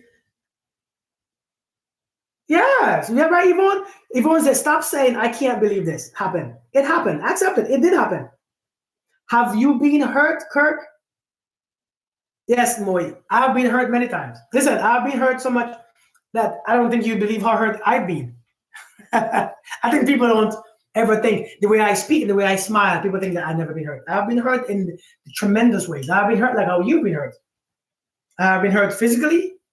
I've been hurt emotionally. I've been hurt mentally. I've been hurt physically. I've been hurt spiritually. I've been hurt. Well, I've been in some situations where life whooped my ass. You hear me? I've been through the divorce that you've been through. I've been through the breakups. I've been through the cheating. A matter of fact, I have been through combat 5 times. I have been through being blown up. I have been through being struck by lightning. I have been through being shattered. I've been through a whole lot while going through a divorce. You ever listen? You ever got struck by lightning and went through a divorce at the same time? You start to question like what is going on? What is really going on? This don't make sense. That's it. Like laughing now because it's funny. I remember I had just came from Iraq, right? Iraq, just being blown up, just lost my memory, right? Because when I got blown up the first time, my brain shifted. So I got that traumatic brain injury where I forgot every damn thing.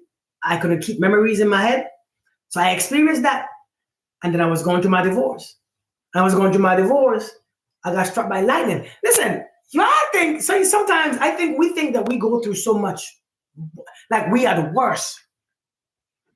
Facts, Amanda. I think sometimes we think that our things are the worst. Our things ain't the worst. Trust me. Our things ain't the worst. We have been through something. Listen, some of us have been through some things. But the thing is, it's okay. It's done. It's past. I could allow it. I could allow, when my divorce and my breakup and stuff to make me suffer, or I could allow it to teach me. And it taught me, and I'm here speaking about it. I'm here teaching people every day. I'm here coaching people through theirs. Because the truth is life will happen. It's not personal. God didn't, because sometimes when you're going through it, you think God hates you. You think God is punishing you. You're not even being punished. It's just life. Listen, when the hurricane comes, the tree is not being punished because the tree falls. All the leaves are shed. All the branches break. The tree is not being punished. You see things one way, so you are punished by your own perception of life. The reason why you are punished is how you see things. You get punished with your own perception. When the tree experiences a hurricane, what is the tree? The tree is a living thing, isn't it? The tree is a living thing. But yet when the hurricane comes, thank you so much for the gifts. The hurricane takes it. The tree is not personal. It's life. Look at the zebra. Have you ever watched TV? Well, I watched TV one day and I was watching Animal Kingdom and I saw the shark ate a seal. And the seal is there making noise. Oh, oh, oh, oh, whatever noise it makes. And you wonder, this is a life. Am I supposed to feel bad? Or this is just life, period. Is God punishing the seal? Is God punishing the zebra when the lion needs to eat? Is God punishing the monkeys when no, it's just life. You ought to take life too personal. If the zebra takes it personal when the lion chases it, the zebra will never be free. That's why that's why many of us ain't free. Hold on. How do you ignore a toxic boss or coworker? How do you train your mind to ignore individuals like that? Monique, how do you ignore a toxic boss or, thank you, Kay. How do you ignore a toxic boss or a toxic person or a toxic individual? You ignore them because you realize that nobody, not one of us is toxic. There's no toxic human being. There's just humans. That's how you ignore them. And you don't ignore them. You acknowledge them. It's not bad to acknowledge something and still have no response. The truth is, there's no toxic person. You think somebody is toxic. Let me ask you a question, right? Let me ask you a question. I know we think that our ex, we always say our ex is toxic, our current partner is toxic, our husband is toxic, our wife is toxic. Let me ask you a question. If I do something, if I raise my voice, and I say, F you, you ain't shit. B, huh? I'll whoop you, B, huh? Now, if I say that, does that hurt you? Or the way how you respond to it hurts you? Tell me. Hey, goddess, how you doing? How you doing? Your husband is not toxic. Nobody is toxic. If I do my thing, if I do my way, does that hurt you, or how your emotions are set up hurt you? Answer the question. Seriously, answer the question. Does your perception hurt you, or do I hurt you? Think about it. Who's the one who's angry? Thank you, gratefulness. I appreciate you. I am humble. I thank you. That means a lot to me. Think about it. Does your emotion hurt you? See, because some of us, we have some emotions, don't we? I hurt you, Keisha. How about I hurt you? I didn't touch you. I didn't touch you. But your anger, your resentment, your insecurities, all these things hurt you. And if you hold on to unforgiveness, and if you hold on to resentment, and if you hold on to anger, and if you hold on to all these things, that begin to tear you up in the inside, huh? That begin to whoop your ass. Come on now. Seriously. That is what begins to whoop thy ass. Because it's that anger, that unforgiveness, it begins to weigh heavy on you, won't it? You begin to get weaker. You begin to get weaker. Your immune system changes. You begin to hurt yourself based on how you respond to his toxicity. Your emotion becomes toxic. People ain't toxic. Your emotions become toxic. Your emotions are toxic. If you carry that filthy emotion and you hold on to that feeling and you hold on to that thoughts and you hold on to that perception and you hold on to that the anxiety, that anger, that resentment, you are killing yourself. Nobody is toxic because when you realize that you don't have those emotions anymore, when you have no reaction, that person ain't bothering you. That person don't do anything to you. The only reason why you're suffering because of them is because you have a relationship with them. You are relating with their mess. That's the only reason why they bother you. If you didn't know that person and you didn't have that attachment, that person wouldn't bother you. You wouldn't care, right or wrong.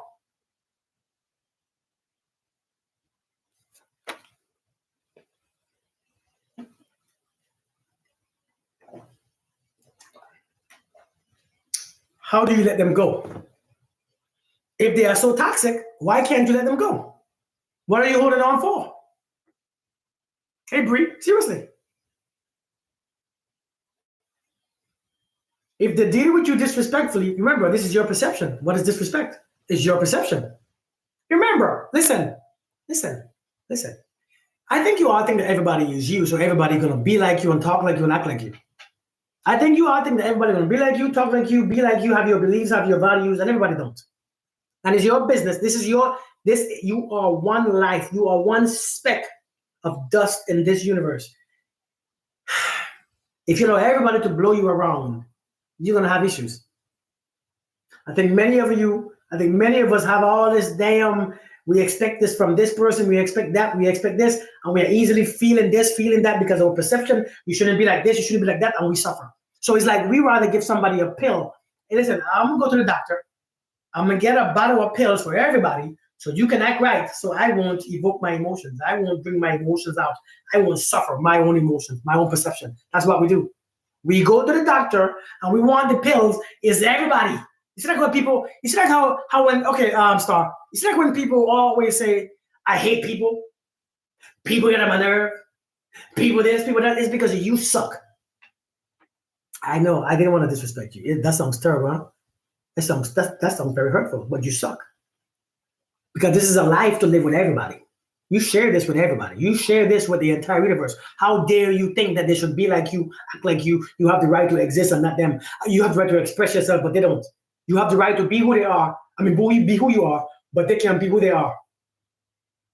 How is it that you have the right to be here, express yourself, speak and do and be, believe, think and feel, but they can't? Get to a place where you realize that if there is no enemy within, the enemy outside can do no harm. If there is no enemy within, hey Jay, how we doing?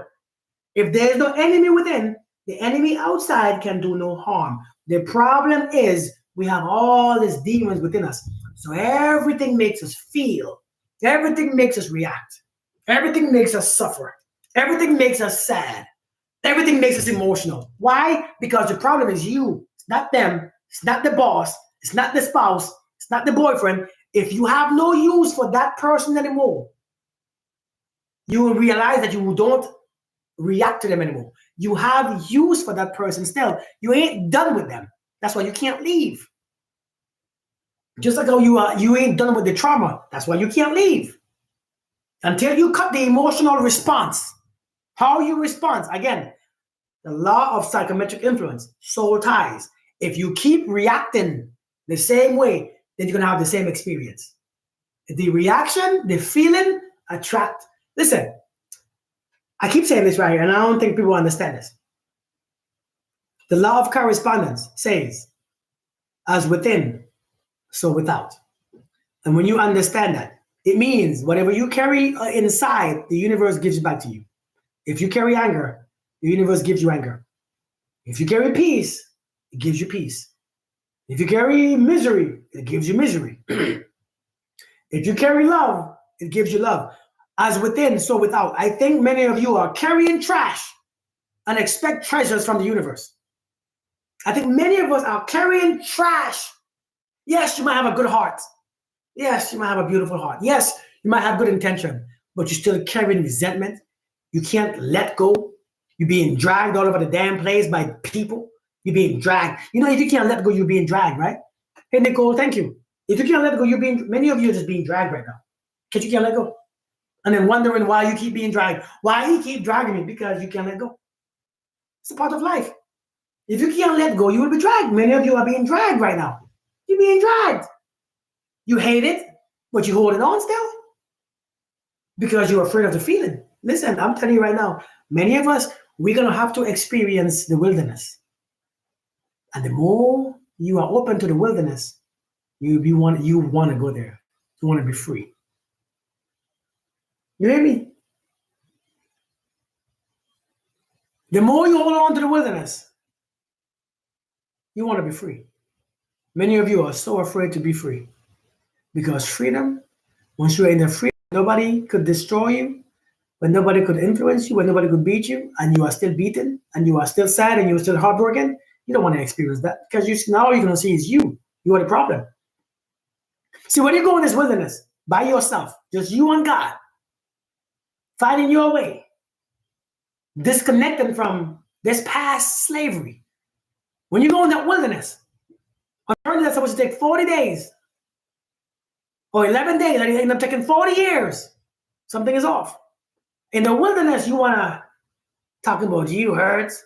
I can't forgive you. I'm mad at you. Oh my God, how can you? I can't let go. You walking around in circles.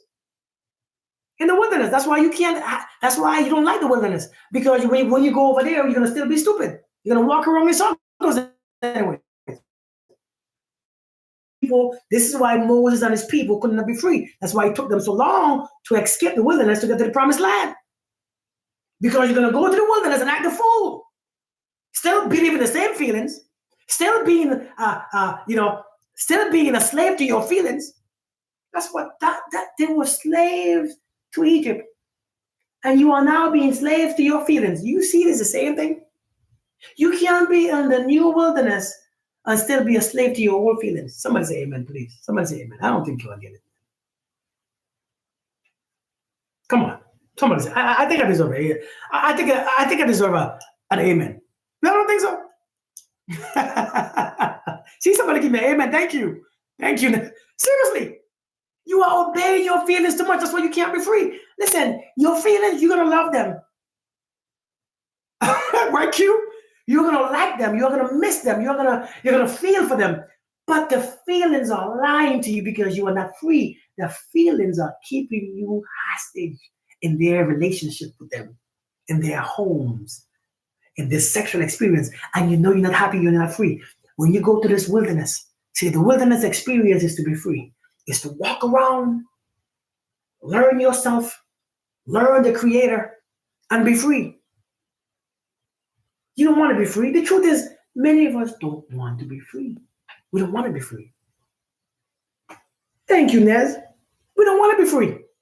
We say we want to be free. Listen, the people mouths speak like they are close to me, but their hearts are far away from me. You say, I want to be free. If you want to be free, how many people do I have on here? Be honest.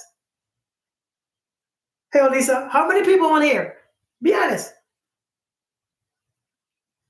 Have left everything to find their freedom. Anybody? Just me? I left everything. I started over. I left everything. I left everything. I said, take what you want. Take everything. Take it all. I'm done. You hear me? Take it. Take it. Keep it. I'm done. Because you know what? The truth is, when you're ready, you're ready. If you're not ready, you're going to find all different reasons. When your person is not ready to leave, you're going to find all excuses not to leave. Isn't that true? It's not worth it. I'm telling you, I left everything. Listen, when I went through my divorce, man, hey, listen, I'm like, listen, take the house, take the cars, take all the money, take all the furniture, take everything. And I know I got it once, I could get it again. Take whatever you want because I don't want to go back and forth. I don't want to go to no judge. I'm ready. I'm just ready. I am done. Yeah, I am done. I am tired. You hear me? Because when you listen, exactly. So listen, when you're tired, right? I don't think you understand me. When you are done, when you are really done, man, F everything. Take it all. Take it all. I mean, I get it. It's hard. But if you, man, please, I feel like I'm done. I've been in this for too long. I'm telling you. But you know what, though? The wilderness. Man, when you go back to the wilderness, man, oh, my Lord, though. Blame it on me, say, man, I'm telling you, when you go out to the wilderness, when you go to the wilderness,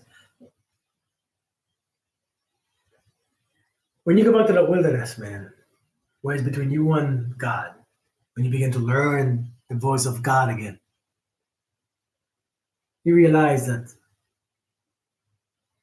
oh man, what have I been waiting for? How do you get over someone who had cared about you leaving you in the time of need? How do you get over someone who had cared, who you cared about, who had cared about you leaving? I don't think I understand the question, but I answered the question before. You're trying to get over somebody. You're not getting over people. You're getting over the emotion. You are not getting over people. You are trying to get over the emotion. The people ain't there to get over. Turn off. Right? The people are just people. It's your emotions that's whooping your ass. People have the right to leave you at any time.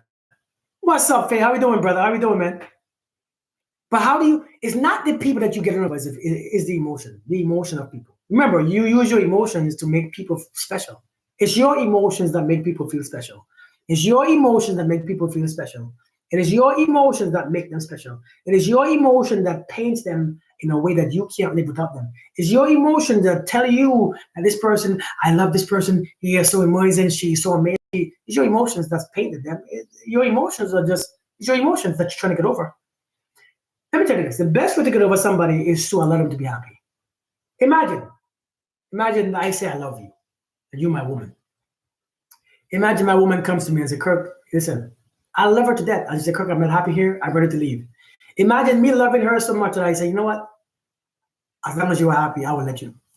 I agree. If I can't do it for you, please find your happiness. Imagine if I can love you that much. Imagine if I can love you that much to let you be who you want to be. Imagine. Just imagine. Imagine that you can love somebody so much that if you know that they are better without you, you push them to go better with it. You push them to go experience the betterness. Imagine loving somebody that you actually care enough that they are doing better. Yeah, imagine. Imagine loving because you understand that love is not just I want to keep you, but yet I must set you free also. Imagine that's a part of love that we don't even experience. See, we always believe that love is about me having you and me keeping you, not me letting you go, not me letting myself go. Because I can only be let go. I can only be free when I let you free. If you love them, you let them go. When people are ready to leave, you don't know their journey. You don't know what God has for them. You don't know why they are put here. You don't know their life. You don't know what they are meant to be. You don't know. And when they are ready to leave, you must set people free and you must love them as they leave. You want to heal? Love more. Yeah, I know. I know. I know. I know. It sucks. It sucks. You want to heal? Love more. I know. I know it sucks. You want to be free? Love more. Oh my God. I know it sucks. I know. You want to be free? Forgive more. Oh my Lord. This is right. This is oxymoron. This is how? How? How? You want to heal? Love more. When your love frequency goes up, healing is natural. If your love drops, healing don't happen because the love energy is your frequency of the healing energy. Without love energy, there's no healing. This is why Christ had to create and have to be on this level of love. That's why he says, love your neighbors as you love yourself. Love the world as you love yourself. Love is love, love, love. And when I have this amount of love, healing, I could even heal you. I can touch you and remove all your pain because it's love that does it. Love, the frequency of love heals it everything. You don't understand because you haven't done it. We are so selfish that we want to hold on, and when we can't hold on, we want to generate hate. When we can't hold on, we want to be angry. When we can't hold on, we want to be miserable, don't we? Resentful. I resent you. I can't forgive you because you hurt me too bad. When you cannot have what you want, you develop all this crap that you have to heal from. Because you know what you have to heal from? It's not the breakup. It's not the breakup that you got to heal from. It's the energy that you created, that anger, that resentment. Hey, Dr. Tamara, welcome. It's that anger, that hate, that pissed offcity, that bitterness. That's what you got to heal from. What makes me happy? Nothing. Nothing makes me happy. Not one thing in this world makes me happy. What you ask? I don't know. I don't have those experiences anymore. I have graduated from that. What makes me happy? What makes me sad? Nothing makes me miserable, and nothing makes me happy. If you give power to one, it gives power to the other without trying. So my ex loved me enough to never ask to come back. I knew I might take him back if. Oh man, that's deep. That's deep, friend. That is deep. That is deep right there. That's deep. That's expectation too, but that's deep. Hey, sweet A, how you doing? How you doing? But I'm telling you guys, man, you have to understand. You have to understand. You don't get over people by hating them. As a matter of fact, let's go even deeper. Let's go even deeper. Let's go even deeper. Check this out. The more you hate, the more you become angry at somebody for leaving, the more you become bitter, And the more you become resentful is when you can't leave them because now those emotions is what bonds you. It's those emotions that binds you to that person even more stronger. Them low vibrational frequencies will connect you to that person even stronger. Everything they do affects you. Everything they say, you feel. Everything they do on social media, it affects you because those emotions will bound you to that person. It binds you very strongly. You got to be careful. What a process, I'm telling you, it makes it even worse. And we think that to let people go, we have to hate them, be resentful, be angry. No, you don't. When you get into the place of anger and resentment and all them stuff, you got to heal it from that. Not from the breakup, but from that itself. You got to be careful. Those emotions will take you, man. You can't. Again, it's like trauma. That very first experience when you was abused or disrespected, when trauma is built, is the emotion that binds you to the trauma. There's you, there's the past. The emotion is what connects you to both. Okay, the emotion connects you to the trauma. Same as these anger, resentment, bitterness, that always connects you to that person that you are trying to leave. If you are experiencing that experience, that will connect you. You can't leave. Listen, when you leave somebody, leave them.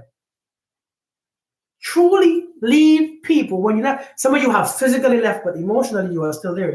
Nobody could fit in the space. Nobody could come in your life because you are still in that space. Emotionally, you are still in that place, in that position. What about if you thought they wanted to leave, but still they stay, but you think they want to? That's just with games. That's just you finding a way to play with yourself in a game. I don't go through all this stuff. I think life is too short to be playing those stupid games. I think if I want to leave, I'm leaving. Whether you want to leave or not, whether you want to leave or you try to leave, that's your business.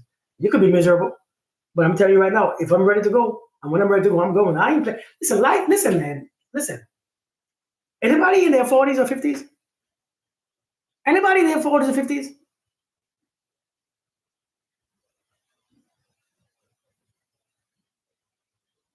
Hi, can you? And listen, you know when you're in that 40s, 50s, we ain't got that many. listen, listen. How many years do you have left? Hey, Fairy Vibes, how you doing? How many years do we have left? How many years do we have left? Anybody? Do you know? Years do you have left, man? I ain't got that much left. There, when you hit my age, in your 40s, 50s, there is more behind you than there is ahead of you. Do you know how that sounds? There is more behind you. There are more years behind you than there are ahead of you. We running out. To hell with wasting my time. Listen, man, we came here to experience everything. You said maybe 20, right? 20 good ones, right? We came here to experience everything. And for the past 40 years, all we experience is suffering. Ain't that something? We came here to experience life abundantly.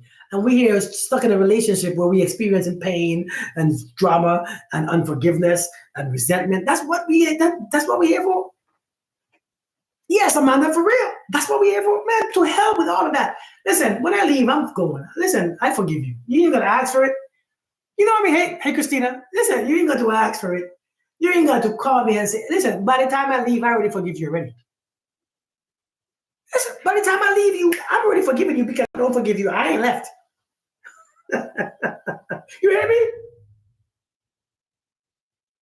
How long should you give someone when you're in your? It's not a time, but you get. It's not you giving them. You're giving yourself.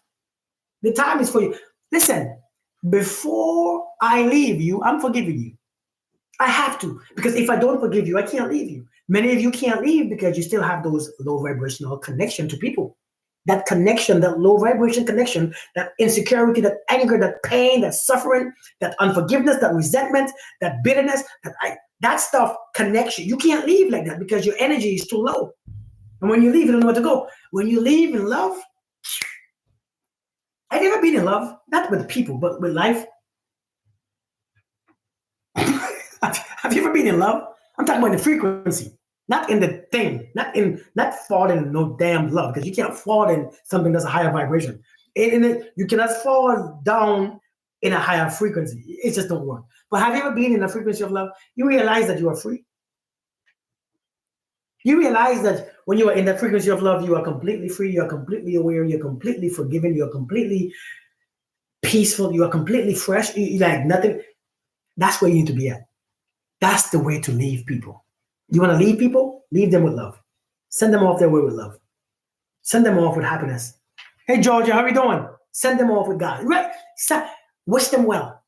You will see that when you wish, if you bless somebody, you can't curse them at the same time. Do you know that? Try it. When you bless somebody, it's very hard to curse them next.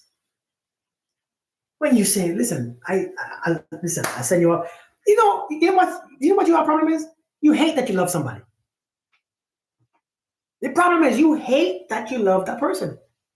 It's very stupid. No, I ain't got time for. I'm for real, Lisa.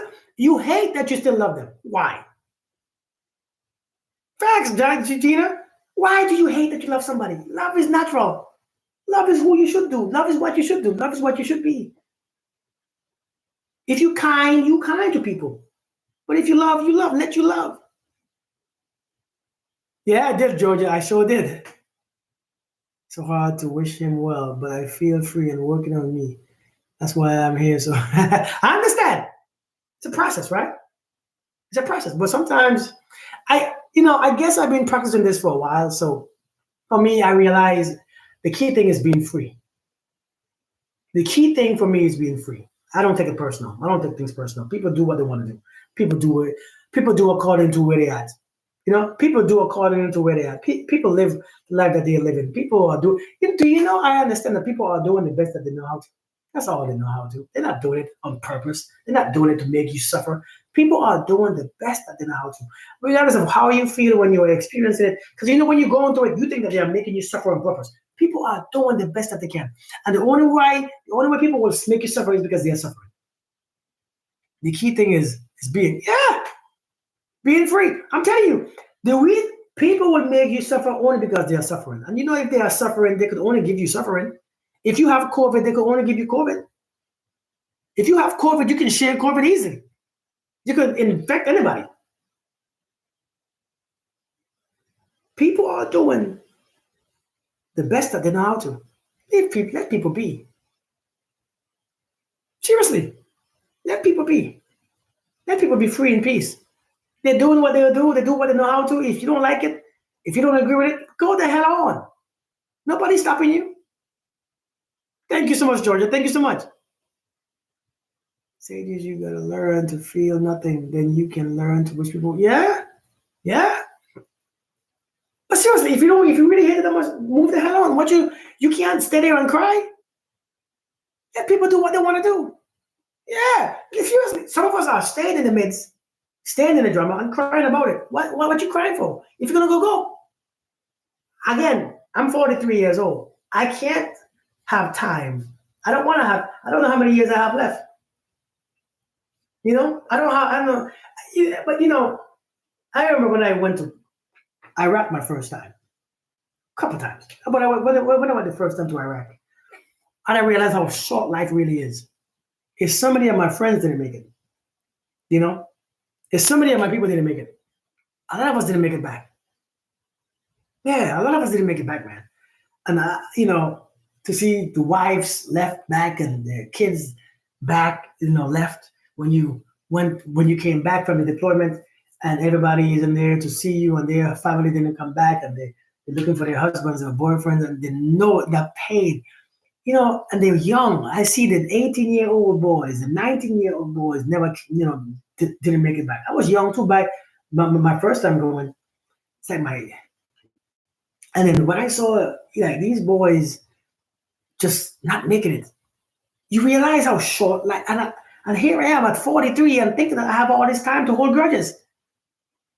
These boys didn't make it back. These people didn't make it back. These people just got torn up. And here we are. We have life right now. And we're taking it for granted. We're taking it for granted. So we're taking it, some of you, your bellies are too full. Hey, Rhonda, your bellies are too full. And when your bellies are too full, you make 100 problems in your mind.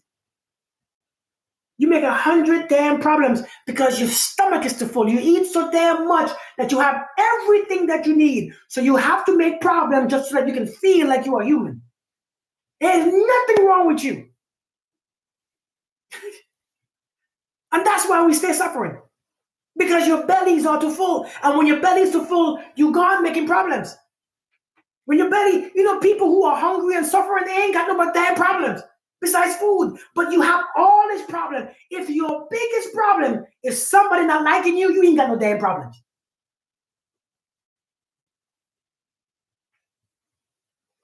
I love hard and it bothers me and got to stop wearing my love on my sleeve. Listen, nobody loves hard. There's no such thing as loving hard.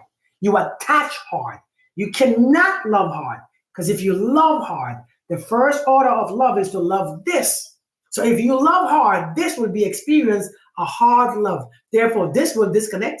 This will protect itself.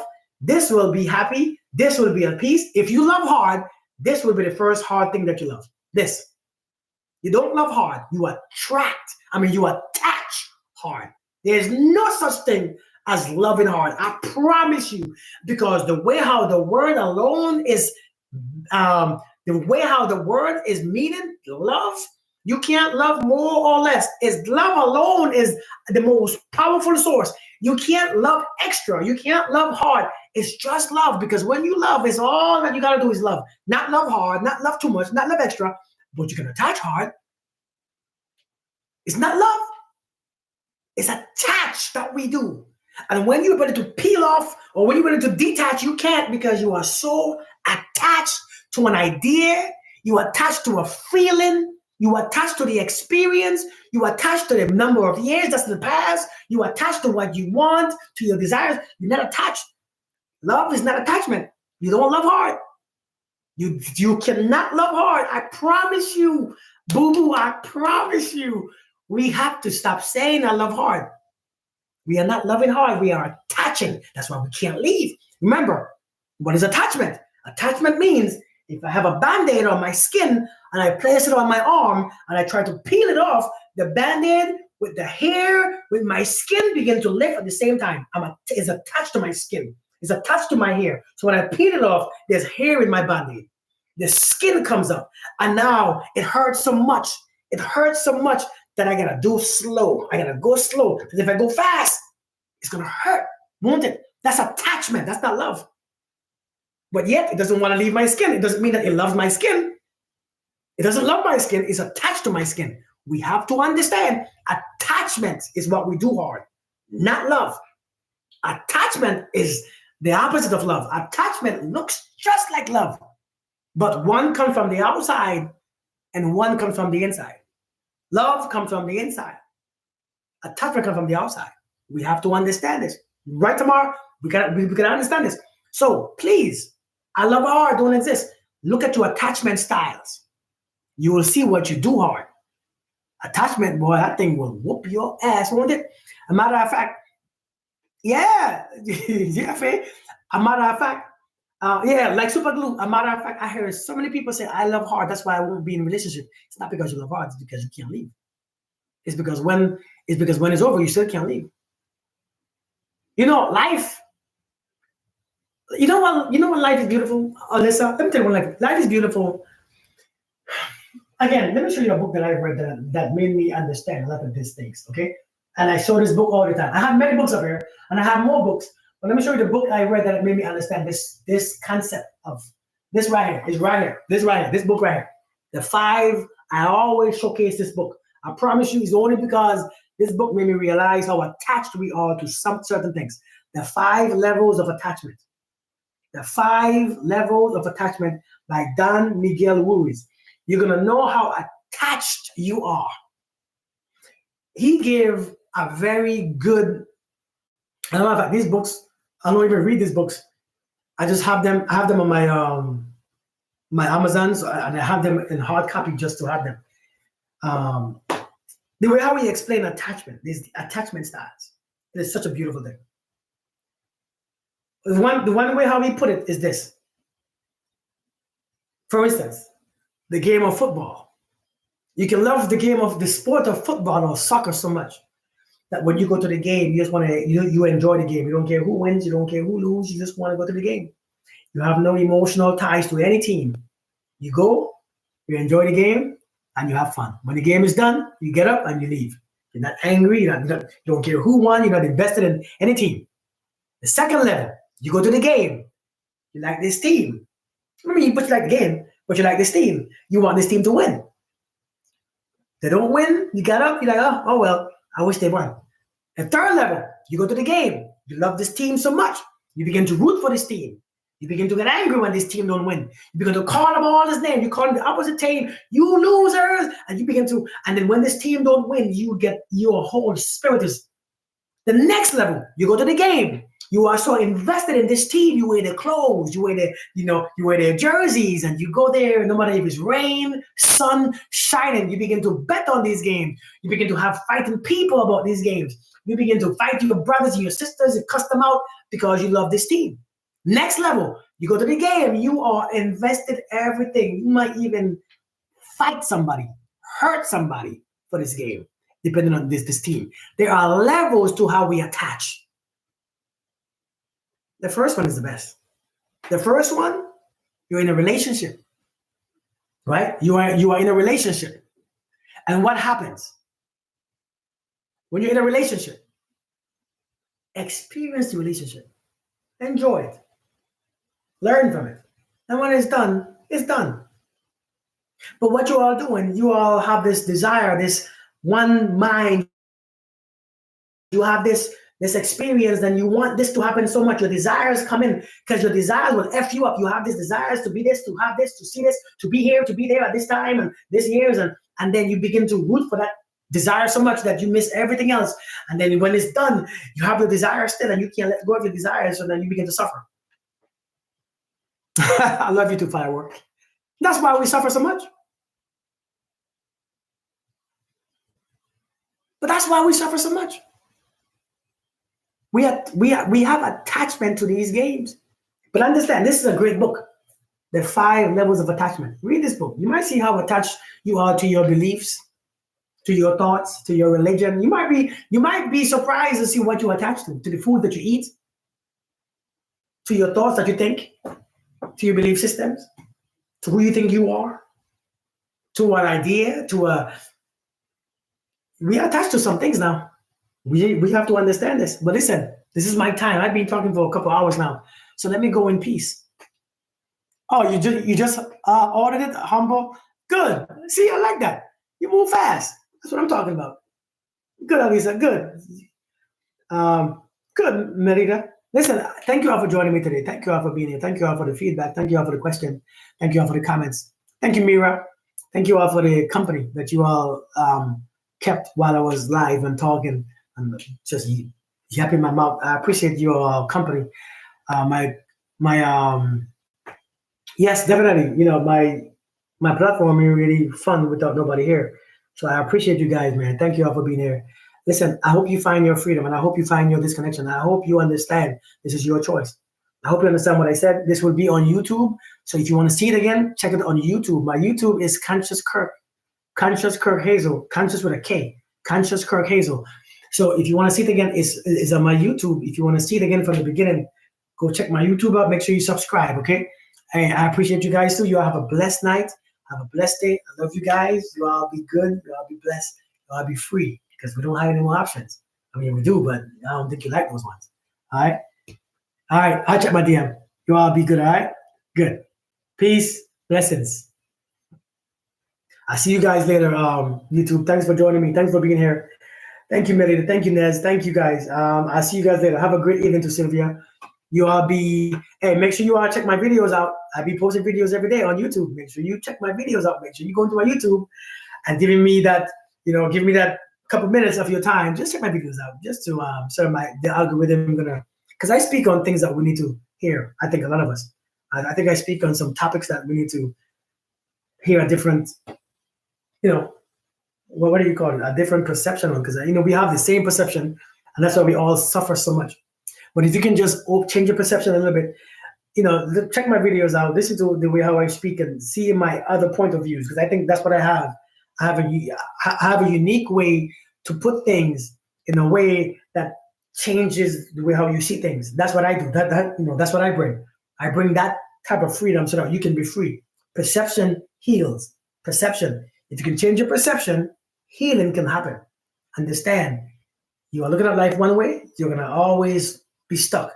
When you open up your perception, you're gonna see all different routes and different spaces. All right. You all have a beautiful night. Thank you, Maury. You all be good. Be blessed. I am out. Oh, thank you, Melita. Thank you so much. Thank you so much.